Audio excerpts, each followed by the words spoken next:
to the fight against apartheid. Winnie Mandela lastly leaves a huge legacy. And as we say in African culture, a gigantic tree has fallen. She has been one of the strongest women in our struggle, who suffered immensely under the apartheid regime, who was imprisoned, who was banished, who was treated very badly.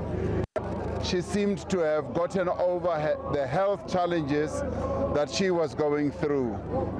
Now she's gone, and in a funny sort of way, the nation was ill prepared for her early departure, and people are grieving very, very deeply.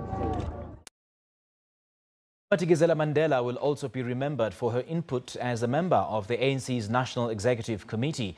In an interview with the SABC in 2014, she recounted just how slate politics had the potential to cripple the liberation movement. She described how she had called the then former ANC President Thabo Mbeki and his then deputy Jacob Zuma to a meeting to address the matter. There was a trend of labeling and creating divisions within the movement. For the first time, people like myself came across a language that said, so-and-so is a Jacob Zuma supporter, that one is a Taborite, and that was unheard of before. We never had a Nelson Mandela follower and an O.R. Tambo follower. Once that kind of language began, there was never a stop. I warned them at the time. I spoke to the two leaders separately, and I did say to them, we were starting a process we would never be able to put a stop to. That they were dividing, they were going to divide the African National Congress, and that as the moment we came out of Polokwane and that process had taken place where we tried to get a third term for our President Thabo and the then President Thabo and Deputy President, we would never be able to control that turning of the tide. It was a negative turning of the tide. I spoke to both of them individually, and each one of them said, Mama, you are saying that because you don't know that man.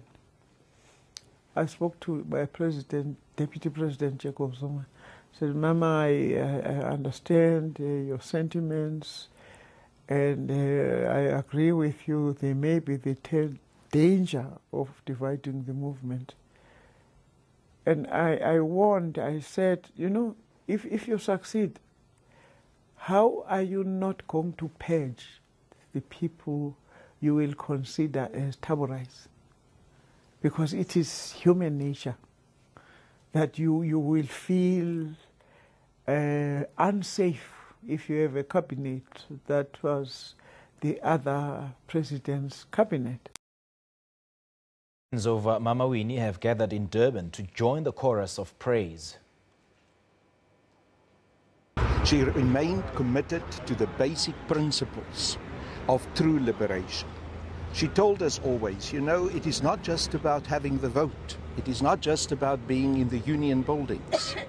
It is about having true control over the economy, about making sure that our people are properly taken care of. And that message she continued to convey until the very last breath that she gave.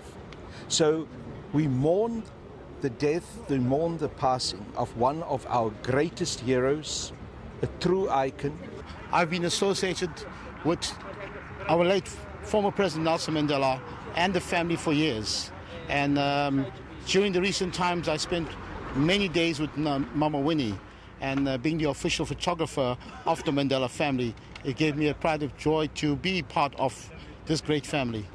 She was a single mother for so many decades, looked after her children, grandchildren, under the worst conditions that any mother could be possibly be given. I would remember her as a great, great stalwart. Residents of the Nelson Mandela Bay Metro in the Eastern Cape have also expressed shock at the passing of Madikizela Mandela. We've lost an icon, a struggle icon. She's done a lot for women empowerment. She's done a lot for women's rights. You know, she's, I think, one of the leaders in terms of the idea of feminism and what it should stand for. It was actually quite a shock. I mean, it's a huge loss for the country, and I think for a lot of women as well, because she was really strong. She had a lot of character, and she was just inspiring, especially even in her old age. She was still very stylish and beautiful, but just a lot of what she stood for and the amount of effort that she contributed into the struggle. We were just talking about her 491 days in solitary confinement, and not even having an inkling of what that must have been like, to be separated from your family in that way for so long. So it's an incredibly big loss. Huge figure for South Africa, for women. I think a lot of what she did has been like disparaged by some of the wrongdoing she might have done, but I feel like her legacy is way more than that, because especially for us as women, like, look at where we are because of her bravery and, you know, the strength that she had to persevere. And I think, you know, the fact that she's gone, I think we all need to sit down and take a moment to appreciate, you know, what she's done for us. The government is expected to meet with the family of Winnie Madikizela Mandela at 10 a.m. to finalize arrangements for the funeral. Well, government has yet to announce where the struggle icon will be laid to rest. The 81-year-old passed away yesterday at a Johannesburg hospital. SABC reporter Aldrin Sampia is in Soweto at Winnie Mandela's house in Orlando West and joins us now for the latest. A very good morning to you, Aldrin. Thank you so much for joining us. We saw mourners paying tribute and singing struggle songs outside the home of Winnie Madikizela Mandela right through the night last night. And we do understand that some of them even slept over at Winnie Mandela's house as a form of paying tribute and homage to the struggle icon. How is the mood this morning?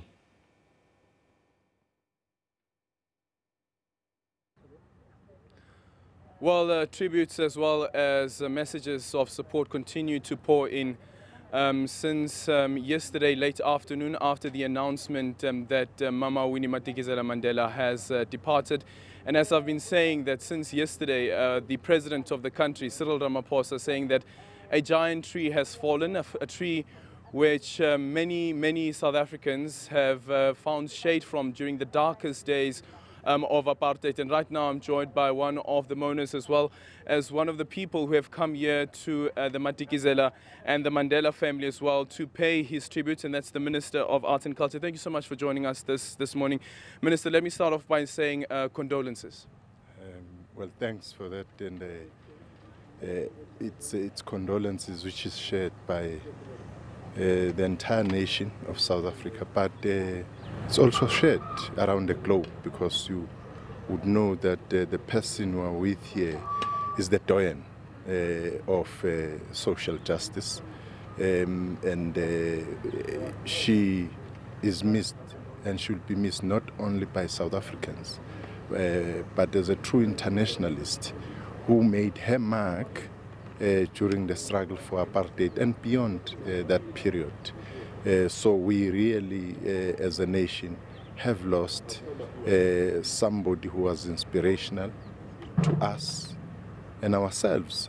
Particularly, we feel advantageous as a generation of the 1980s, referred to as O.R. Tambo's Young Lions. It's those young lions who were guided, groomed by Umama. We remember her for that. We thank her for laying the basis for future tasks which we are faced with today as the then youth of yesteryears. Indeed, you speak about it's not only this country that's mourning her death. I saw a tweet earlier on a statement that has been released by the President of Kenya, Uhuru Kenyatta, and he says that as a continent we draw inspiration from her resilience, we draw inspiration from her strength, that she said up until the end that she saw her country that she fought for being liberated, and she saw her former husband being released from prison.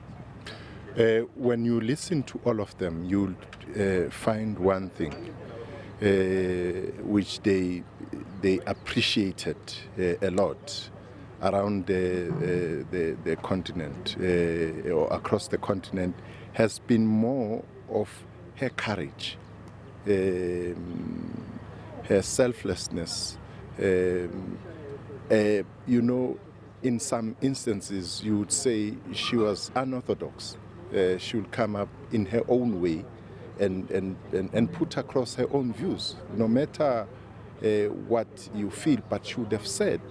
And that for her has earned respect across the globe, on the continent. Leaders in this continent will never, at all times, will always refer to her and what she did for this country. And I think as a country, we should also take pride in that and ensure that her legacy lives on. Minister, your department is also dealing with a bill that has to look into the hatred as well as the racism that this country has experienced. And I remember about 2 years ago when I had an interview with her, she said to me, do you know what, I couldn't believe that 23 years into our democracy that this country will still have to battle with incidents of racism. But one has to say that at least before her death, she saw the conviction of Vicky Momberg. Well, she would have been very happy with that. Very happy indeed, because you know that she has been at the forefront in the fight against the prejudices, especially racism.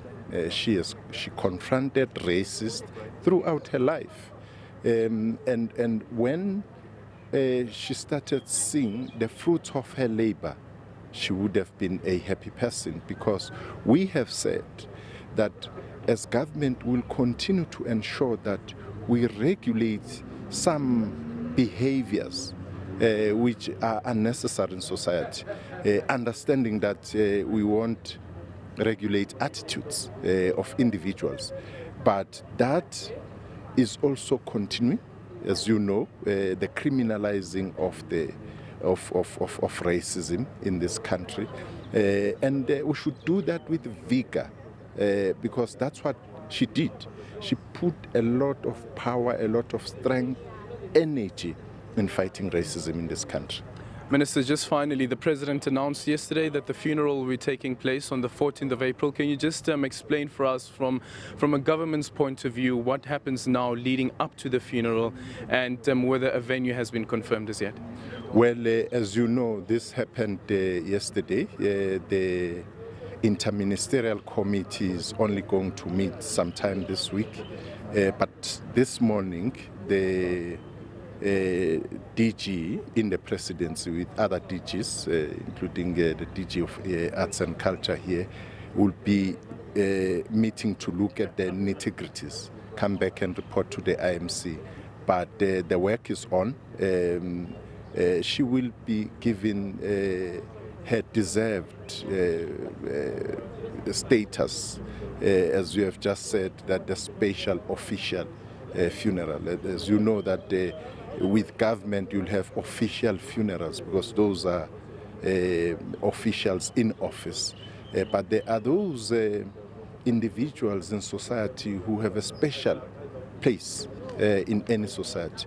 Mawini belong to that category of people. Okay, thank you so much, Minister, and indeed condolences again. Well, there you have it. We have to wait indeed and wait for the Interministerial Committee with regards to the meetings that will be taking place, and then a decision will be taken, of course, about where exactly the funeral will be taking place. But as the President has indicated, the 14th of April, that's when the funeral will be taking place, and of course the 11th of April, that is the official memorial service. But of course there will be other memorial services as well as commemorative events that will be taking place across the country and probably internationally as well. It's back to you in studio. Aldrin, thank you so much for your time. That is our reporter Aldrin Sampier, who's outside the home of Winnie Madikizela-Mandela. We'll certainly be crossing over to him throughout the show this morning. Well, Winnie Madikizela-Mandela was a thorn, or rather was a headache, for the apartheid regime, which was forced to banish her to a small Free State province town of Brandfort. But that didn't deter her from unwavering commitment to the struggle for liberation. Now, SABC's reporter Mpumalanga Mdalane joins us now from Brandfort. A very good morning to you, Mpumalanga. Thank you so much for joining us. What's happening where you are?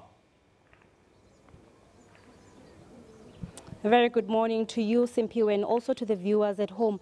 Of course, one would wonder, and also the curiosity would strike as to know which house exactly in the Free State here in Brandfort, where Winnie Madikizela-Mandela came to live at when she was banished around 1977. As you can see behind me, it is the house. As you can see, it's also dilapidated, but indeed it is the three-room RDP apartheid house where Winnie Madikizela-Mandela used to stay in. And also we know that she was being monitored by police. Her movement was monitored by police as she was going around the area here at Masweu here in Brandfort. And next to me, Simpiwe, if you can see, here is a structure where she sat the creche and also the clinic. Simply means here it's where the people who were sick came to seek for help, and also the kids who used to come in this structure. But we can see now all this remains abandoned, and also you can see not long ago this structure and also the house was not fenced, but now we can see that there are developments. We can see that it is fenced now, and we also know that the government since then said this place is going to be a museum where people of Brandfort here in Masweu would be able to come and see the legacy of Winnie Madikizela-Mandela. But now we can see that it is dilapidated. Also inside here, we could see that the house it's abandoned, as we can see that also the people who are staying around this location, they also did confirm that this house is a crime hotspot. They could hear the noise coming inside from this house when incidents happen, incidents of rapes, incidents of drugs. But now we can see with this development of a fence that government is trying to do something, because there's also the guards here by the gate. We were surprised when we arrived here and we could see that there are guards. They say that they started coming here on the 20th of December in 2017. But so they've been since guarding this place. We could see that even though there's a grass, there's a lawn here, there's a grass, there's some things that it's not being attended to, but with the security guards and also the fencing, it really seems that it's no longer now a place for the hotspot for crime. But we will later on be talking to the neighbors, and we also can see that the houses of the neighbors remains the same as the building of Winnie Madikizela-Mandela. We could see that the structure, the RDP, it's still the oldest RDPs, Simpiwe. But later on, indeed, as I just mentioned earlier on, we will be talking to the neighbors as to just to understand their reaction on the passing of the hero. Indeed, Madikizela-Mandela was a nation to many people, because we also managed to talk to a few kids around the area. They say they know the house, even though others were not born by then, others were young, but they say they will also remember Winnie as a mother of the nation. She was an inspiration to many. Simpiwe? Well, Mpumalanga, just looking at the visuals right now, I can't help but cringe. What a shame it is that about a decade ago, millions of rands were allocated towards the restoration of that house to be a museum, to be a national monument. But that still hasn't been the case. Do we know exactly why this isn't the case? The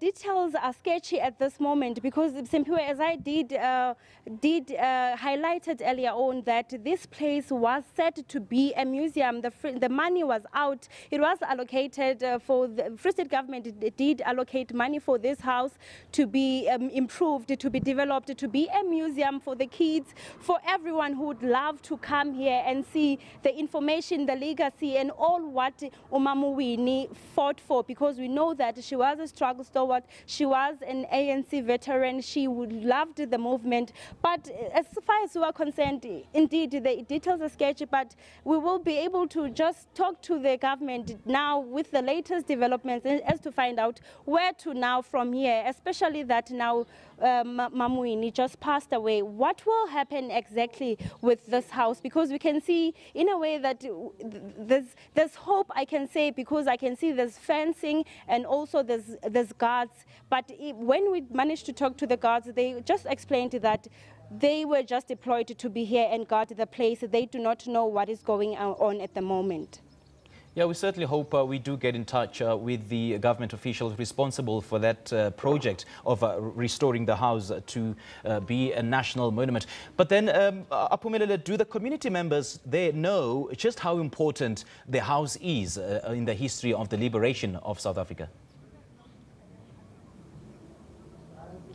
Some, even though we managed to come across to a very old lady whom she said she used to know Mamuwini. We will try to talk to her later on, because as she was preparing herself, she just said to us, this house was very important, even though the police were just moving up and down Simpiwe, because remember, her movement was being monitored. But they say they will forever remember the legacy of Mamuwini, because she had a good heart and she used to empower especially women in this area. So they say they have a lot to talk about when it comes to Mamuwini, but their hearts are torn apart with the saddest news that we received yesterday, that she passed away. And also they say they wish government can do something with this building, because they say it's long overdue, but now they wish that government will find a reason to restore this place and make it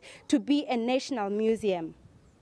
Mpumalanga, thank you so much for your time. We appreciate it. That is a reporter, Mpumalanga, speaking to us outside the former house of Winnie Madikizela-Mandela in Brantford in the Free State. All right, we do invite you, of course, to share your thoughts on who Winnie Madikizela-Mandela was to you, what you know her to be, and what you will remember her for. Tweet us at SAPC News Online. Use that hashtag SAPC News. We'll certainly share those tweets on the show.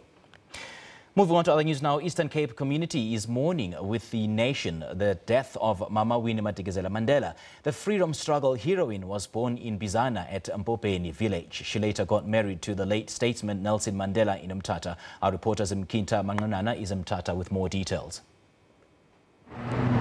A very good morning and a warm welcome to the home of legends, the Eastern Cape. Mama Winnie Madikizela-Mandela is another reason why this province is called the home of legends. This province has managed to produce a number of national and international icons for their role in the fight against apartheid and oppression in South Africa. And as the country mourns the passing of Mama Winnie Madikizela-Mandela, the Eastern Cape province is one of those provinces that are hugely affected by her passing on. She was born in the rural villages of Bizana before she got married to the late statesman here at Mthatha in Gunu village. So a lot of people are taking pride in her capabilities and her character, because they are saying that she was one of the people of the Eastern Cape, and they love her so much. And now, right now, we are at the Nelson Mandela Museum here in the CBD of Mthatha, where all the memories on all the life and times of Dr. Nelson Mandela are kept here for those who want to learn more about what he stood for. And you can never mention Dr. Nelson Mandela's name without mentioning the name of Mama Winnie Madikizela-Mandela. And same goes for Mama Madikizela-Mandela. You can never talk about her without mentioning Dr. Nelson Mandela. And And this is the reason why we are here at this museum, because both Dr. Nelson Mandela's life and times and Mama Winnie Madikizela Mandela's character and her struggle, role, and what she stood for, and fighting for women, fighting for the rights of women, and fighting against oppression. All of those things that happened in the early 60s are kept here at this museum behind me. But now we're going to speak to the CEO of the museum, Mr. Bonke Kyulu, who's going to tell us about how they feel as the Eastern Cape after those news that we were told yesterday that Mama Winnie Madikizela is no longer with us. A very good morning and a warm welcome to this broadcast this morning. The country is mourning, but it's worse for the Eastern Cape because she was born here and she got married to Dada Nelson Mandela. How are you feeling personally, first of all? Obviously, as a proud South African, it's one of the days we'll say it shouldn't have arrived. I guess despite her age, but to many of us it came a little bit too early. We're still looking forward to be with her. As a museum, obviously it goes without saying. We would like to join the millions of the world to wish the Mandela and the Madikizela family heartfelt condolences. We know the pain they are going through. We cannot imagine how they feel to lose a mother, a grandmother, and a daughter. As a museum, we are quite affected by that. Hence, we are planning to do quite some active activities to honor her life. Now, when you talk about Mama Winnie Mandela, you have to compare her with many millions of our heroes. If you look back into the early 1800s, where the apartheid regime of that time would have identified what they would call troublesome leaders. Mm-hmm. And quite honestly, if you look through her life story, the torture she received, what she went through, being jailed, she could not enjoy being a woman. She was taken away from her children. She was taken away from many South Africans. But quite frankly, she remained true to her convictions. And she became an epitome of black women's struggles. She typified what it means to be a comrade, what it means to be a political leader. She led from the beginning. She was up front. Now, it is quite a sad day for South Africa and Africa and the world as a whole. Let's talk about some of the things that you are keeping here at this museum, where people will say, we just know her from television, we don't know much about her, but now that she has passed on, we would like to start knowing more of her character, of what she stood for. What are the things that are being housed in this museum, specifically on Mama Winnie Madikizela Mandela? What we have here is an exhibition looking into her early beginning. The years she was a social worker. This is the part of a story which you don't really find in our political narrative. So as a museum, we started to look at her around holistically, the character of a woman. So once you are in the museum, you start to see a different person, not that kind of a strong political leader, but someone of a mature woman who, because of political mechanization, she had to mature before her time. So that is what we are showing in the museum. I know on the 18th of July every year, the museum has been going to Bizana, whether to clean her home or whether to check the church where she got married to Dada Nelson Mandela. Are there any specific things part of the honoring her? Is there anything specific that you will be doing at Bizana where she was born? Because we just finalized our centenary plan, which as from next week will make it known to the world. And we have a number of activities to honor her, specific activities around her home. So we have quite a bumper year of 2018. We will do some specific programs to honor Mama Winnie. Okay, thank you very much for your time. Well, that was the CEO of the Nelson Mandela Museum here in Tata. It is a sad moment for Eastern Cape residents after they heard the news that Mama Winnie Madikizela Mandela is no more. And a lot of activities are expected to take place throughout the weeks leading up to the 14th, where she will be buried. At this stage, we do not know whether she'll be buried in Johannesburg or she will be buried here in Tata or in Bizana. So a lot of people are still asking those questions. Where will she be laid to rest? However, they are saying wherever she has chosen to be laid to rest, they would like to be there because they want to see her resting in peace, because she had this major role in emancipating the people of South Africa, and especially women and young children. It's back to you in Johannesburg. Zimkita, thank you so much. In other news this morning, the Gupta brothers have missed yet another summons to appear before the tax authorities in India. It's the third time they failed to appear after being summoned on charges of money laundering, fraudulently amassing properties and tax evasion. Since the Hawks arrested several Gupta associates early in February, the brothers Ajay, Atul and Rajesh have apparently abandoned their business interests in South Africa and are believed to be living in Dubai. Indian officials have told the SABC that if the Guptas fail to respond to their latest summons, the tax department would be forced to escalate the probe against them.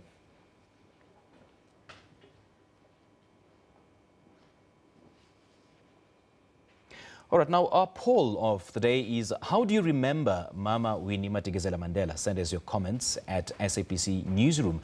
And our poll question today: do you support the call to have National Women's Day renamed after Mama Winnie Madikizela Mandela? Send your responses and your thoughts to @SABC Newsroom or hashtag SABC News. Now let's take a look at the front pages from around the continent. Starting in South Africa, the Sowetan reports that tributes are continuing to pour in for Winnie Madikizela Mandela as church leaders and politicians recall how she was unafraid of controversy, taking on causes during the anti-apartheid struggle and even against the two presidents who succeeded her former husband, Nelson Mandela. Moving on to Swaziland now, the Swazi Observer also reports that Nomzamo Winfred Madikizela Mandela, a stalwart in the fight against apartheid, has died at the age of 81. And finally, in Nigeria, The Guardian says that 29 people are feared to have been killed in a crossfire between the Boko Haram insurgents and the military on Sunday. Let's now take a look at what's happening on our Facebook page. Well, today we see the South African National Taxi Organisation, Santaco, in KwaZulu-Natal, reiterating its call on taxi drivers to respect the rules of the road. Then we also see SpaceX blasted off a load of supplies on Monday for the International Space Station aboard a rocket and a cargo ship that have both flown before, marking the second such flight for the California-based company. And finally, motorists are urged to fill up on Tuesday as the price of fuel is set to increase quite significantly.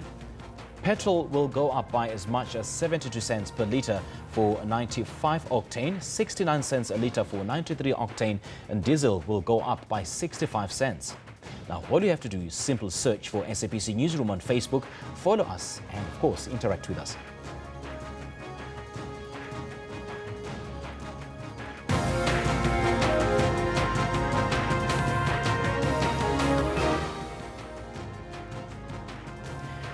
Recapping the top stories making news headlines at this hour, 11 people have been arrested following a violent protest at the Moy River Toll Plaza on the N3 in the KwaZulu-Natal Midlands.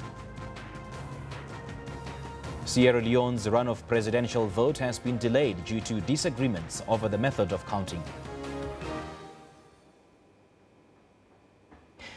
The United Nations Secretary-General has called Winnie Madikizela Mandela a strong and a fearless voice in the struggle for equal rights in South Africa. The Secretary-General is saddened by the passing of Miss Winnie Madikizela Mandela, a leading figure at the forefront of the fight against apartheid in South Africa. She was a strong and fearless voice in the struggle for equal rights and will be remembered as a symbol of resistance. The Secretary-General wishes to extend his deepest condolences to the people of South Africa as well as to her family. Abatembu Royal Kingdom have expressed its shock and sadness at the passing of Winnie Madikizela Mandela. The royal family has also pronounced they are ready to receive and bury the late Madikizela Mandela. Well, she was married to the son of the Abatembu clan, the revered Dalipunga Nelson Rolihlahla Mandela, for 38 years. The kingdom says, according to their customary law, Mama Mandela never divorced the former statesman. As the kingdom of Abatembu, led by acting King Zanelizwe Dalindyebo, and also by King Zwelibanzi Dalindyebo, we are very saddened by the passing of the doyen and the stalwart of the revolution. We would like to take this opportunity and convey our heartfelt condolences to the family of the Madikizela and the Mandela, particularly Zenani and Zinzi, and the entire Mandela family as a whole. We feel that as the kingdom, Mama Winnie Madikizela Mandela should be brought back home in Qunu, where she can rest in peace, because according to our traditions, she never even took a teaspoon to be deemed as a divorcee, even through our customary marriage processes. Therefore, she still has a place in Qunu where she can be buried and rest in peace next to the former husband. People have been arrested following a violent protest at the Moy River Toll Plaza on the N3 in the KwaZulu-Natal Midlands. Police Minister Bheki Cele accompanied officers to the scene of yesterday's truck attacks on the N3 Moy River Toll Plaza in KwaZulu-Natal. The minister warned that those responsible for the violence would face the consequences of their actions. The aftermath of a violent protest. The Moy River Toll Plaza was caught in chaos as the N3 was gridlocked. It's alleged that the attack on these trucks was sparked by other truck drivers who claim that foreign nationals are stealing their jobs. Community members of Brandville then looted alcohol and groceries from all trucks before they were set alight. Truck drivers were also attacked and forced out of their trucks. Police saved 42-year-old Jim Midlezi from an angry crowd before his truck went up in flames. He was transporting beer from Cape Town to Potchefstroom.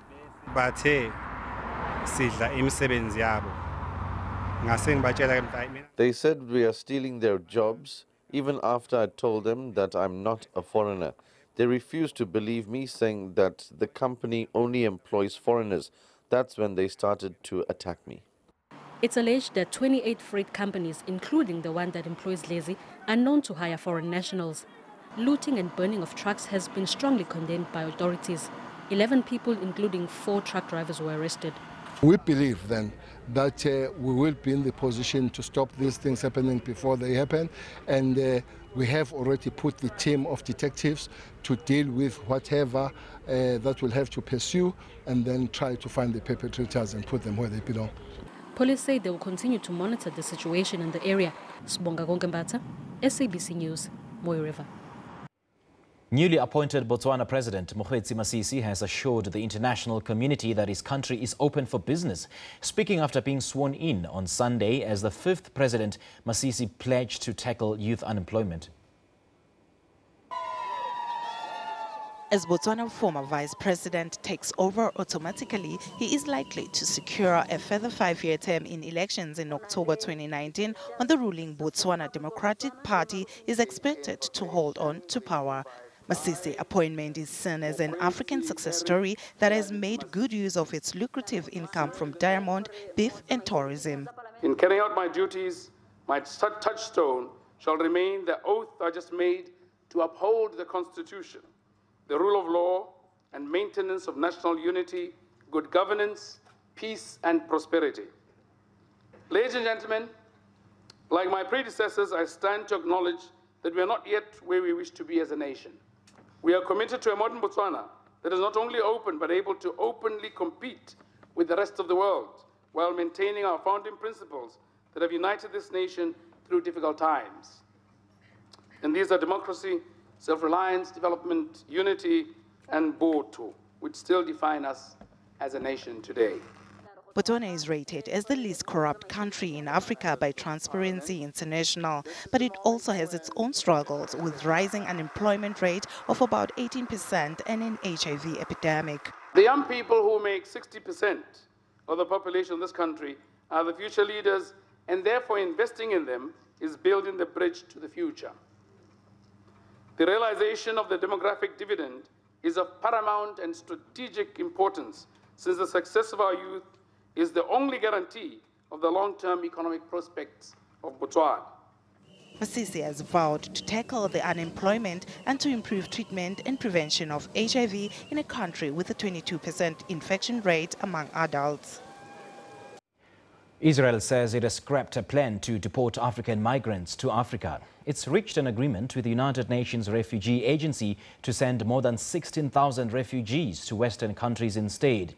Prime Minister Benjamin Netanyahu named Canada, Italy and Germany as some of the nations that will take in the migrants.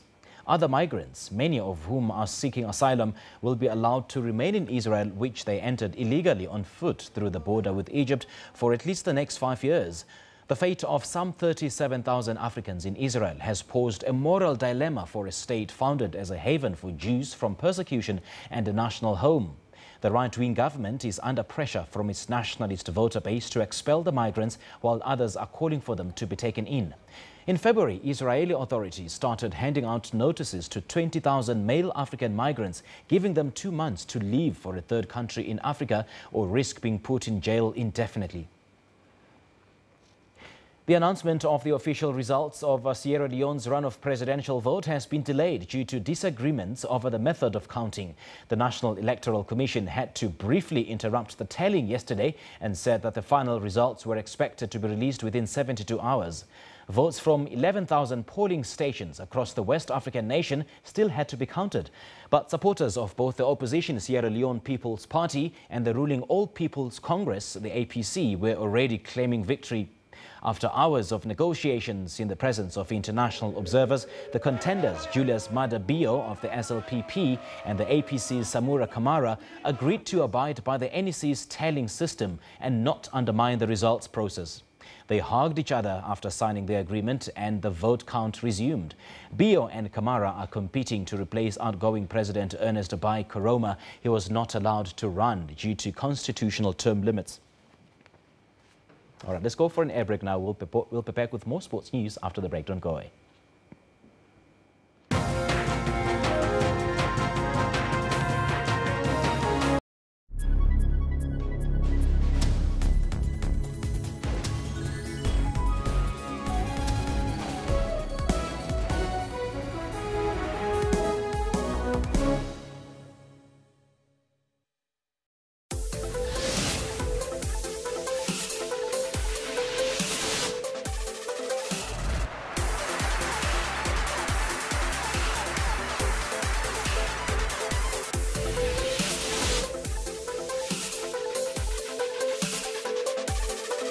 No. Yes. Yes.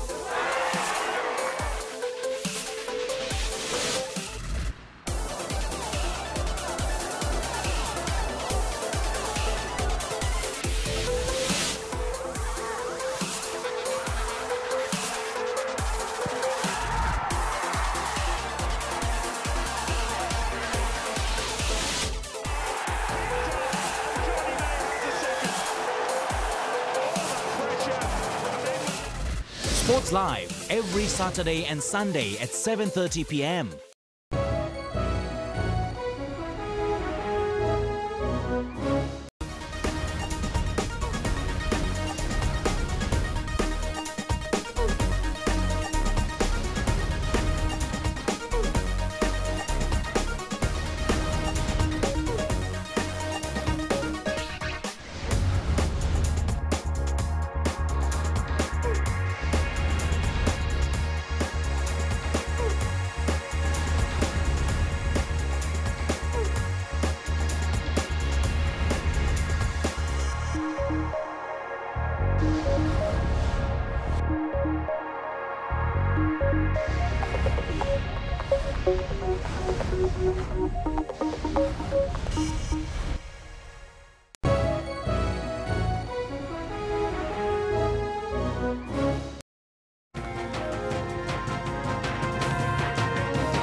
Hello again, here's your sports. The Proteas are well on course to win their first home test series against Australia in almost 5 decades. South Africa set Australia a target of 612, which is the second highest total ever on home soil. The Proteas lead the series 2-1.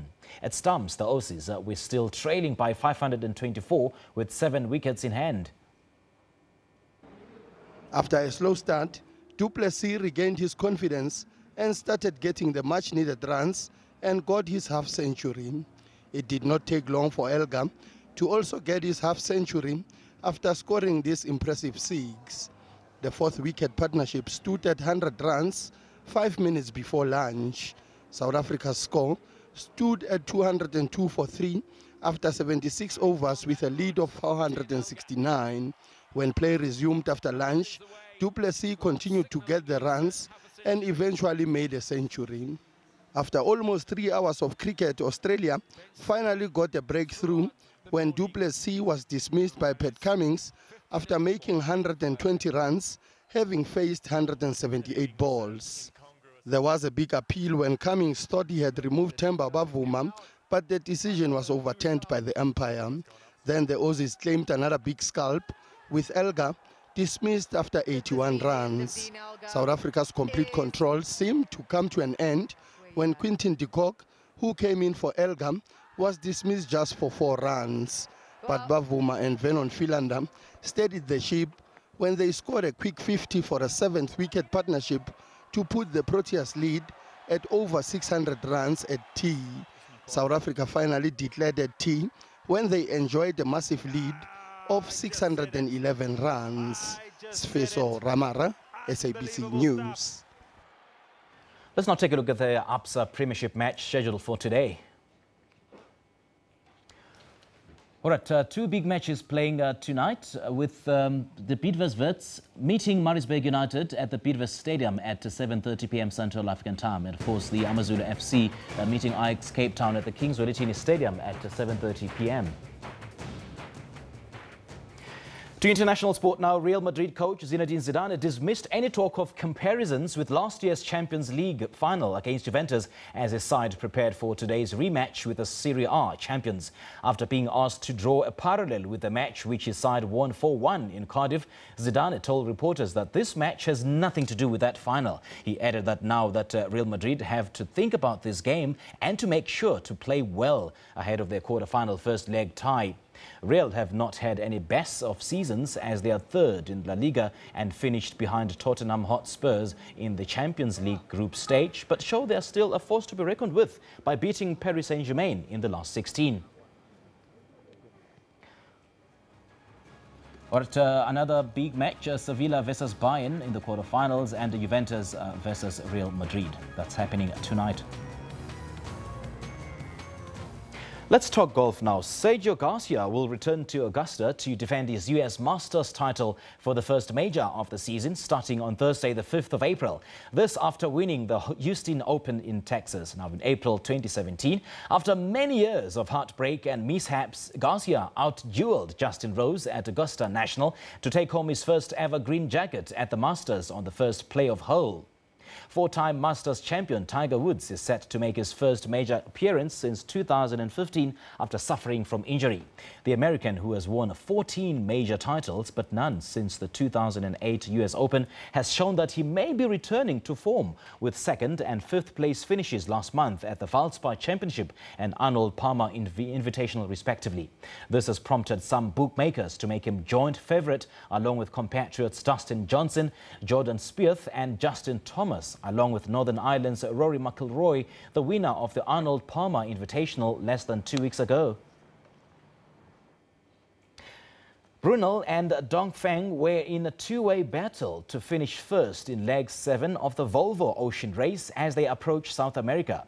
Less than 6 miles separate the two boats with 400 miles left to the finish line in Itajaí, Brazil. Brunel has held the race lead in leg 7, which started in Auckland, New Zealand.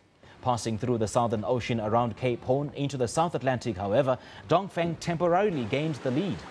Team AkzoNobel sit comfortably in third place despite a major leak on board, with 240 miles separating them from fourth place. Turn the tide on Plastic and Mapfre, who have been both faced significant damage over the course of the leg.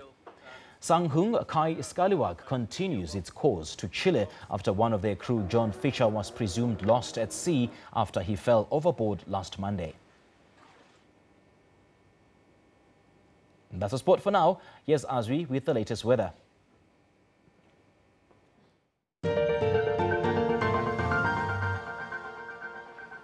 Thanks very much and warm welcome. Let's take a look at your weather details.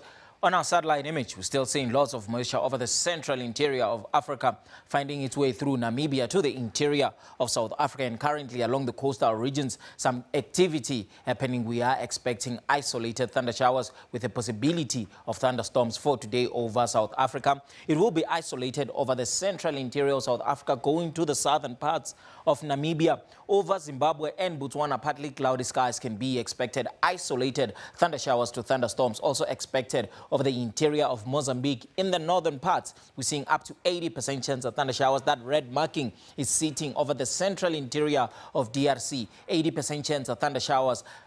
Lots of rainfall can be expected with dead end possibilities of severe thunderstorms. Overnight, we're seeing that stretch into the interior of Angola. 80% chance of thunder showers to thunderstorms, so please be very careful in those regions. Over South Africa, we're still expecting isolated thunder showers for tomorrow to scattered over the central interior. Bloemfontein, maximum of 26 is expected and 27 for Pretoria today. Polokwane, partly cloudy skies with a maximum of 25. City of Durban will remain partly cloudy to cloudy skies with a maximum of 30 degrees and 23 in Port Elizabeth. City of Cape Town will be sunny with a maximum of 30. Springbok at a maximum of 26, and Uppington as well at 26 with thunder showers to thunderstorms expected. Just partly cloudy over Botswana going to Zimbabwe, but Windhoek at a maximum of 27 and isolated showers can be expected. Maputo, partly cloudy, temperatures sitting at 30. Very isolated thunder showers can be expected over the interior of Madagascar. Cloudy skies for today being expected, and Mahajanga at a maximum of 32. We're seeing a forecast of partly cloudy skies in Kilimanjaro with a maximum of 32. Lusaka, isolated to scattered thunder showers, but Lilongwe just partly cloudy with a maximum of 26. Over the western parts, still expecting similar conditions, and remember, up to 80% chance of thunder showers over the interior of DRC, going to overnight over the interior of Angola, so please be very careful. Bangui will be very hot at a maximum of 37. Clear skies over the Sahara, but the northern parts and along the coastal regions, we are expecting isolated showers for today and tomorrow. Going to the Middle East as well, and temperatures in those regions expected to be fairly hot, with Massawa at a maximum of 32, 37 for Juba. If you will be in Khartoum, a maximum of 39 degrees is forecast, and sunny skies will be seen for today. Tehran at 23 and 33 over Baghdad. Dubai at a maximum of 32 and partly cloudy skies to mostly cloudy skies. Cairo sitting at a maximum of 27 degrees and 28 for Damascus. Along the coastal regions, we're still expecting cool conditions, with Rabat at 19 degrees and 23 for Algiers. If you will be in Las Palmas, a maximum of 19 degrees. That is all from the other desk. Ndayendo.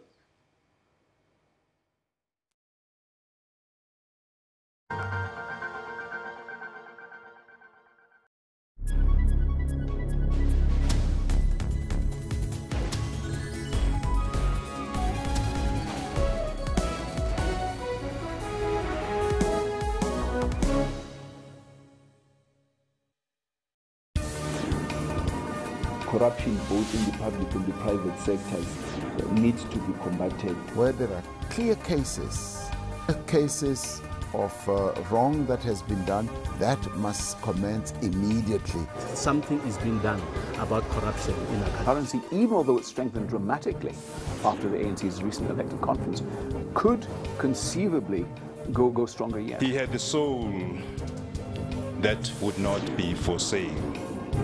Stay tuned to Your World for your final news roundup, Monday to Sunday at 21:30.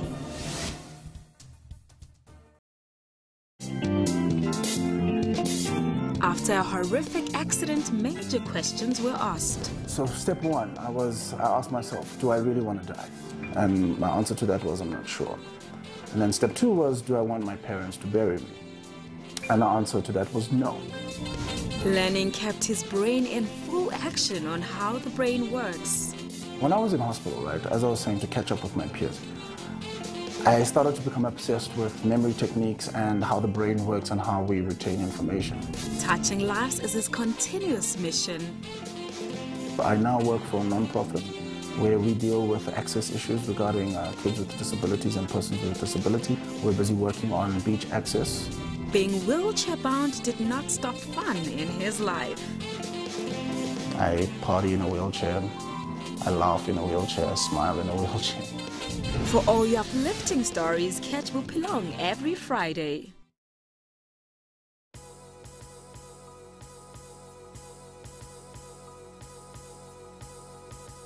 We're shooting a campaign.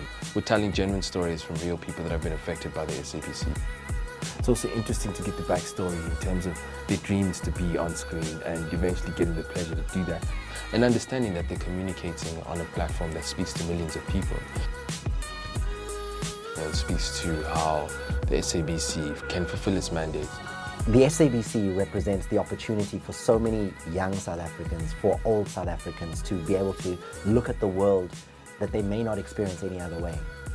People should continue to pay their TV license because it allows the SABC to bring quality programming. The TV license is really part of the lifeblood of the channel and the corporation. When you're listening to your favorite jams, you're listening to your favorite radio DJ, you must know that you made it possible by paying your TV license. It's such a holistic process that goes into TV licenses. It's not only one part where we say South Africans have to pay for TV licenses. You pay a TV license because you get so much value out of it, and that's the content that you get every single day on the SABC platforms.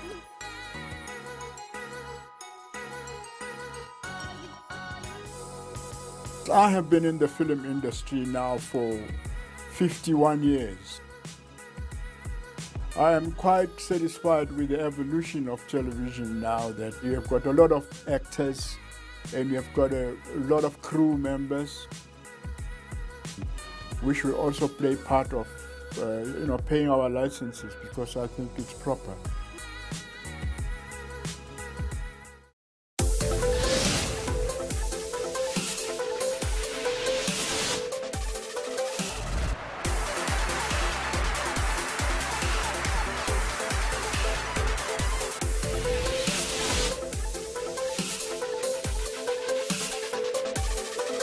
No. Yes. Yes.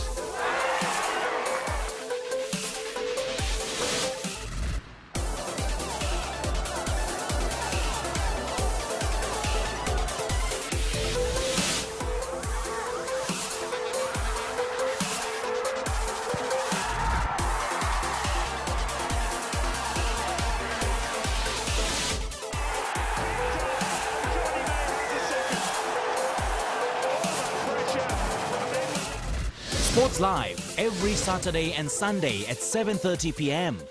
SABCnews.com is your one-stop digital portal to all the news you need. With a website that is easy to use on mobile, SABC News prides itself in being the primary source of public service content across multiple platforms. Watch live streams of all the big news events on the SABC News YouTube channel, which is one of the most viewed South African YouTube channels globally. And catch up on the best of SABC television and radio news. Follow breaking news on all of the SABC News social media platforms, interact with SABC News on Facebook, and stay connected on Twitter for the latest headlines and real-time updates by our reporters. SABC News, everywhere.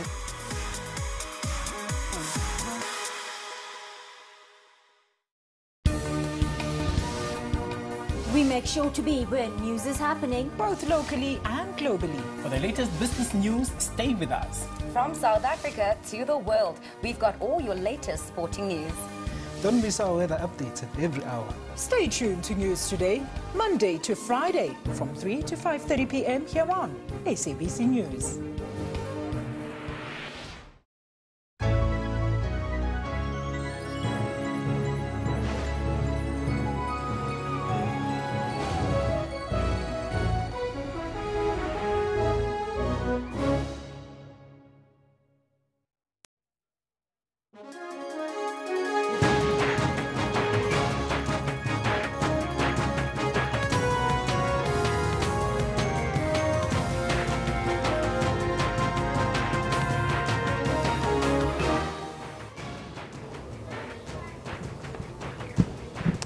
We're still coming to you live from Brentford in the house of Mawini Madikizela Mandela. We will be talking to Zanele Matiwane, who is Bambisandla Sam Foundation spokesperson later on. But now we are here inside this house of Mawini Madikizela Mandela. Meanwhile, government is yet to announce the exact place of the struggle icon Mama Winnie's burial. As the country mourns the passing of Mama Winnie Madikizela Mandela, the Eastern Cape province is one of those provinces that are hugely affected by her passing on. She was born in the rural villages of Bizana before she got married to the late statesman here at Mthatha. Also coming up in this hour, the birthplace of the mother of the nation mourning with the rest of the world. It is 10 a.m. Central African time, coming to you live from Johannesburg. This is Newsroom on SABC. I'm Simpiwe Ngona. Thank you so much for joining us. We're still continuing our rolling coverage of the passing of Winnie Madikizela Mandela. But first, let's take a look at the top story.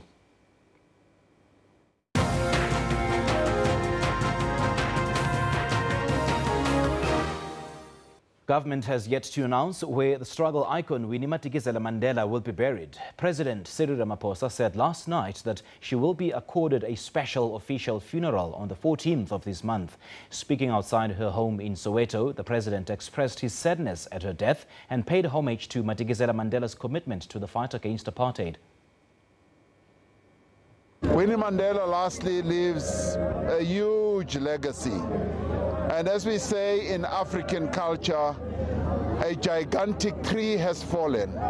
She has been one of the strongest women in our struggle, who suffered immensely under the apartheid regime, who was imprisoned, who was banished, who was treated very badly. She seemed to have gotten over the health challenges that she was going through. Now she's gone, and in a funny sort of way, the nation was ill prepared for her early departure, and people are grieving very, very deeply.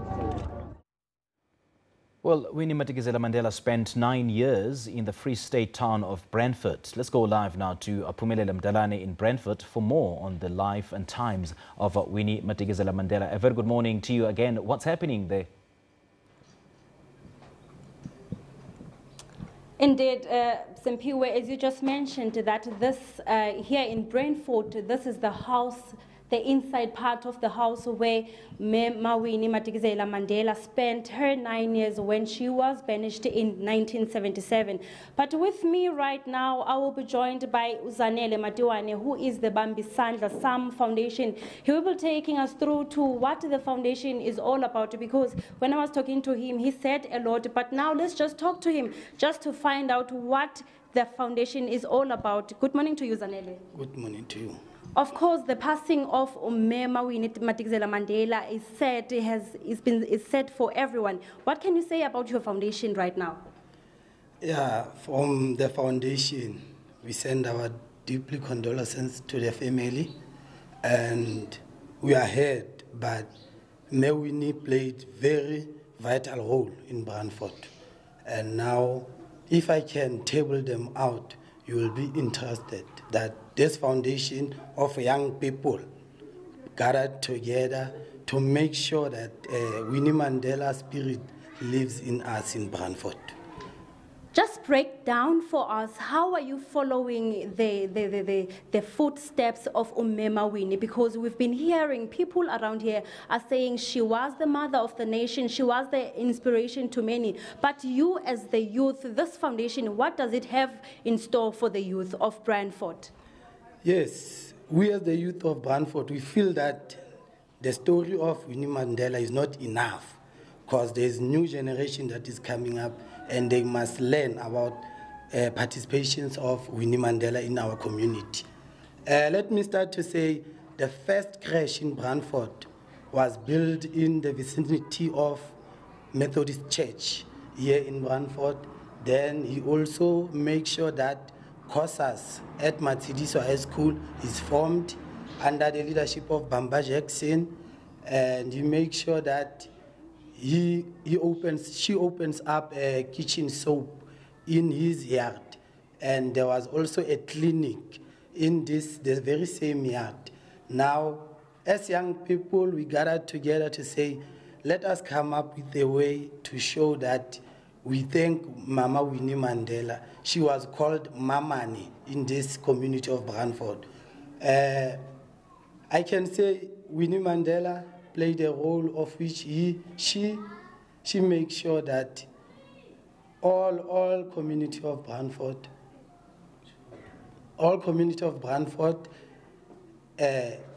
she doesn't stay for that because of she was banned, but she makes sure that the community of Brantford lives in a better way. Now, as Bambisanda Sam Foundation, we gathered together as young people to celebrate her life in Brantford. Firstly, in 2016, we had an event of Winnie Mandela celebration that was held in May to say thank you, Mama Winnie Mandela. The second event was on 2017, whereby we sell the untold story of Winnie Mandela.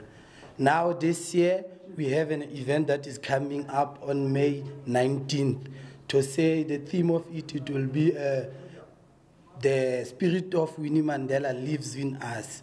So now we'll be giving all the community will be attending in numbers as usual, a soap and a bread and with fruits. We'll also be telling the young people, that the generation that is growing up, that the story of Mama Winnie Mandela in Brantford.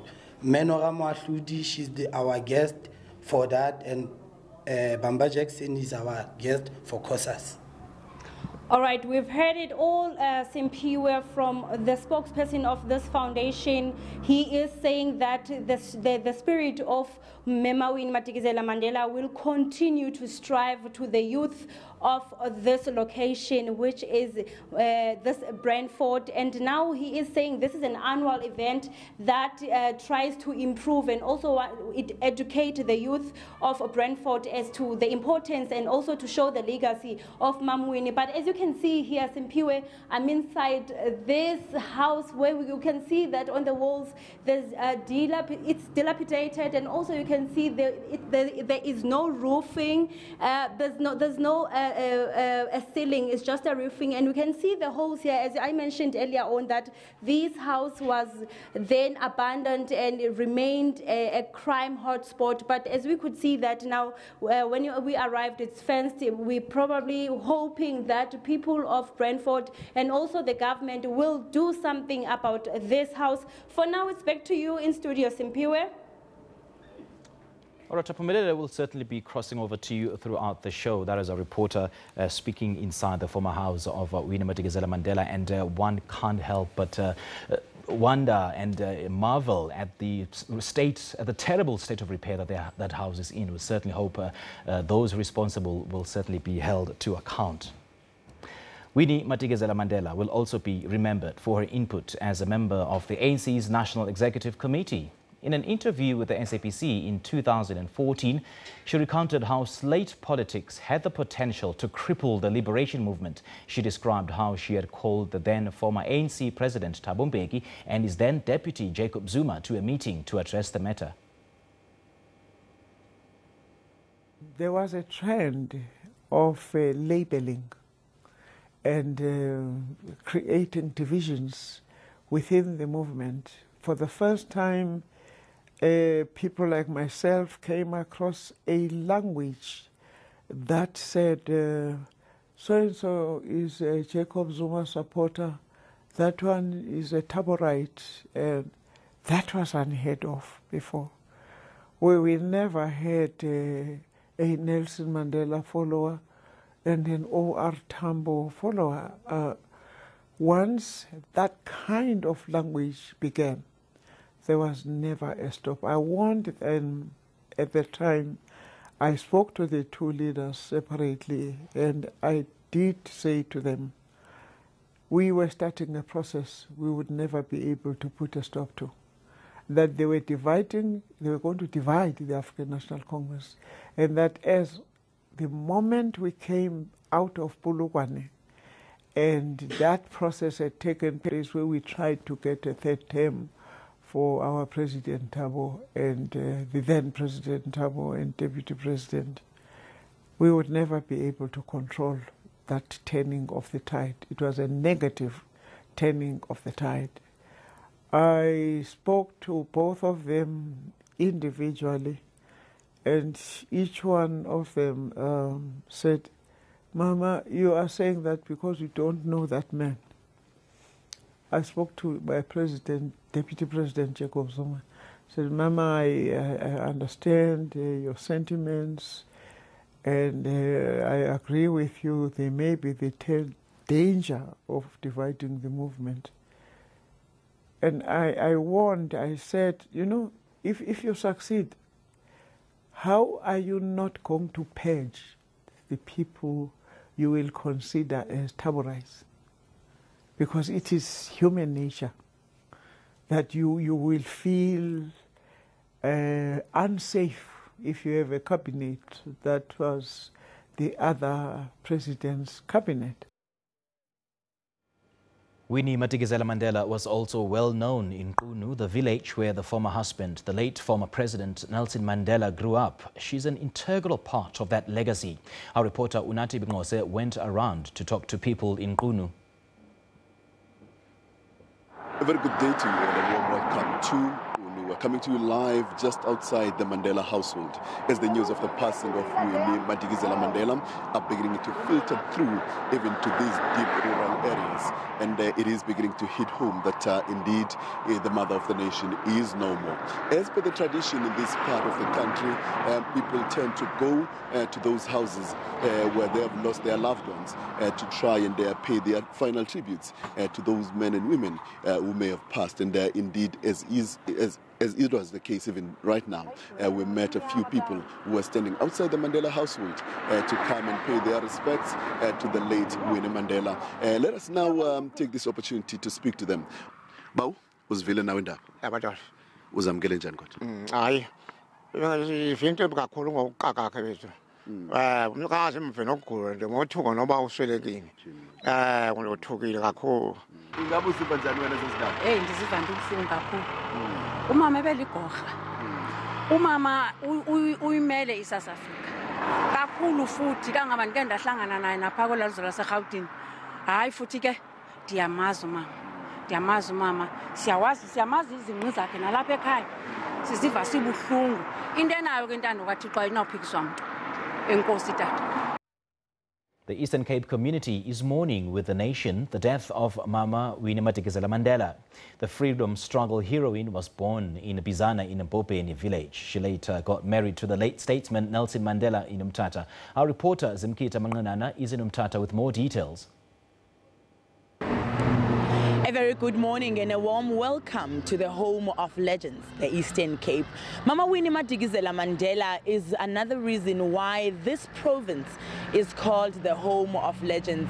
This province has managed to produce a number of national and international icons for their role in the fight against apartheid and oppression in South Africa. And as the country mourns the passing of Mama Winnie Madikizela Mandela, the Eastern Cape province is one of those provinces that are hugely affected by her passing on. She was born in the rural villages of Bizana before she got married to the late statesman here at Mtata in Qunu village.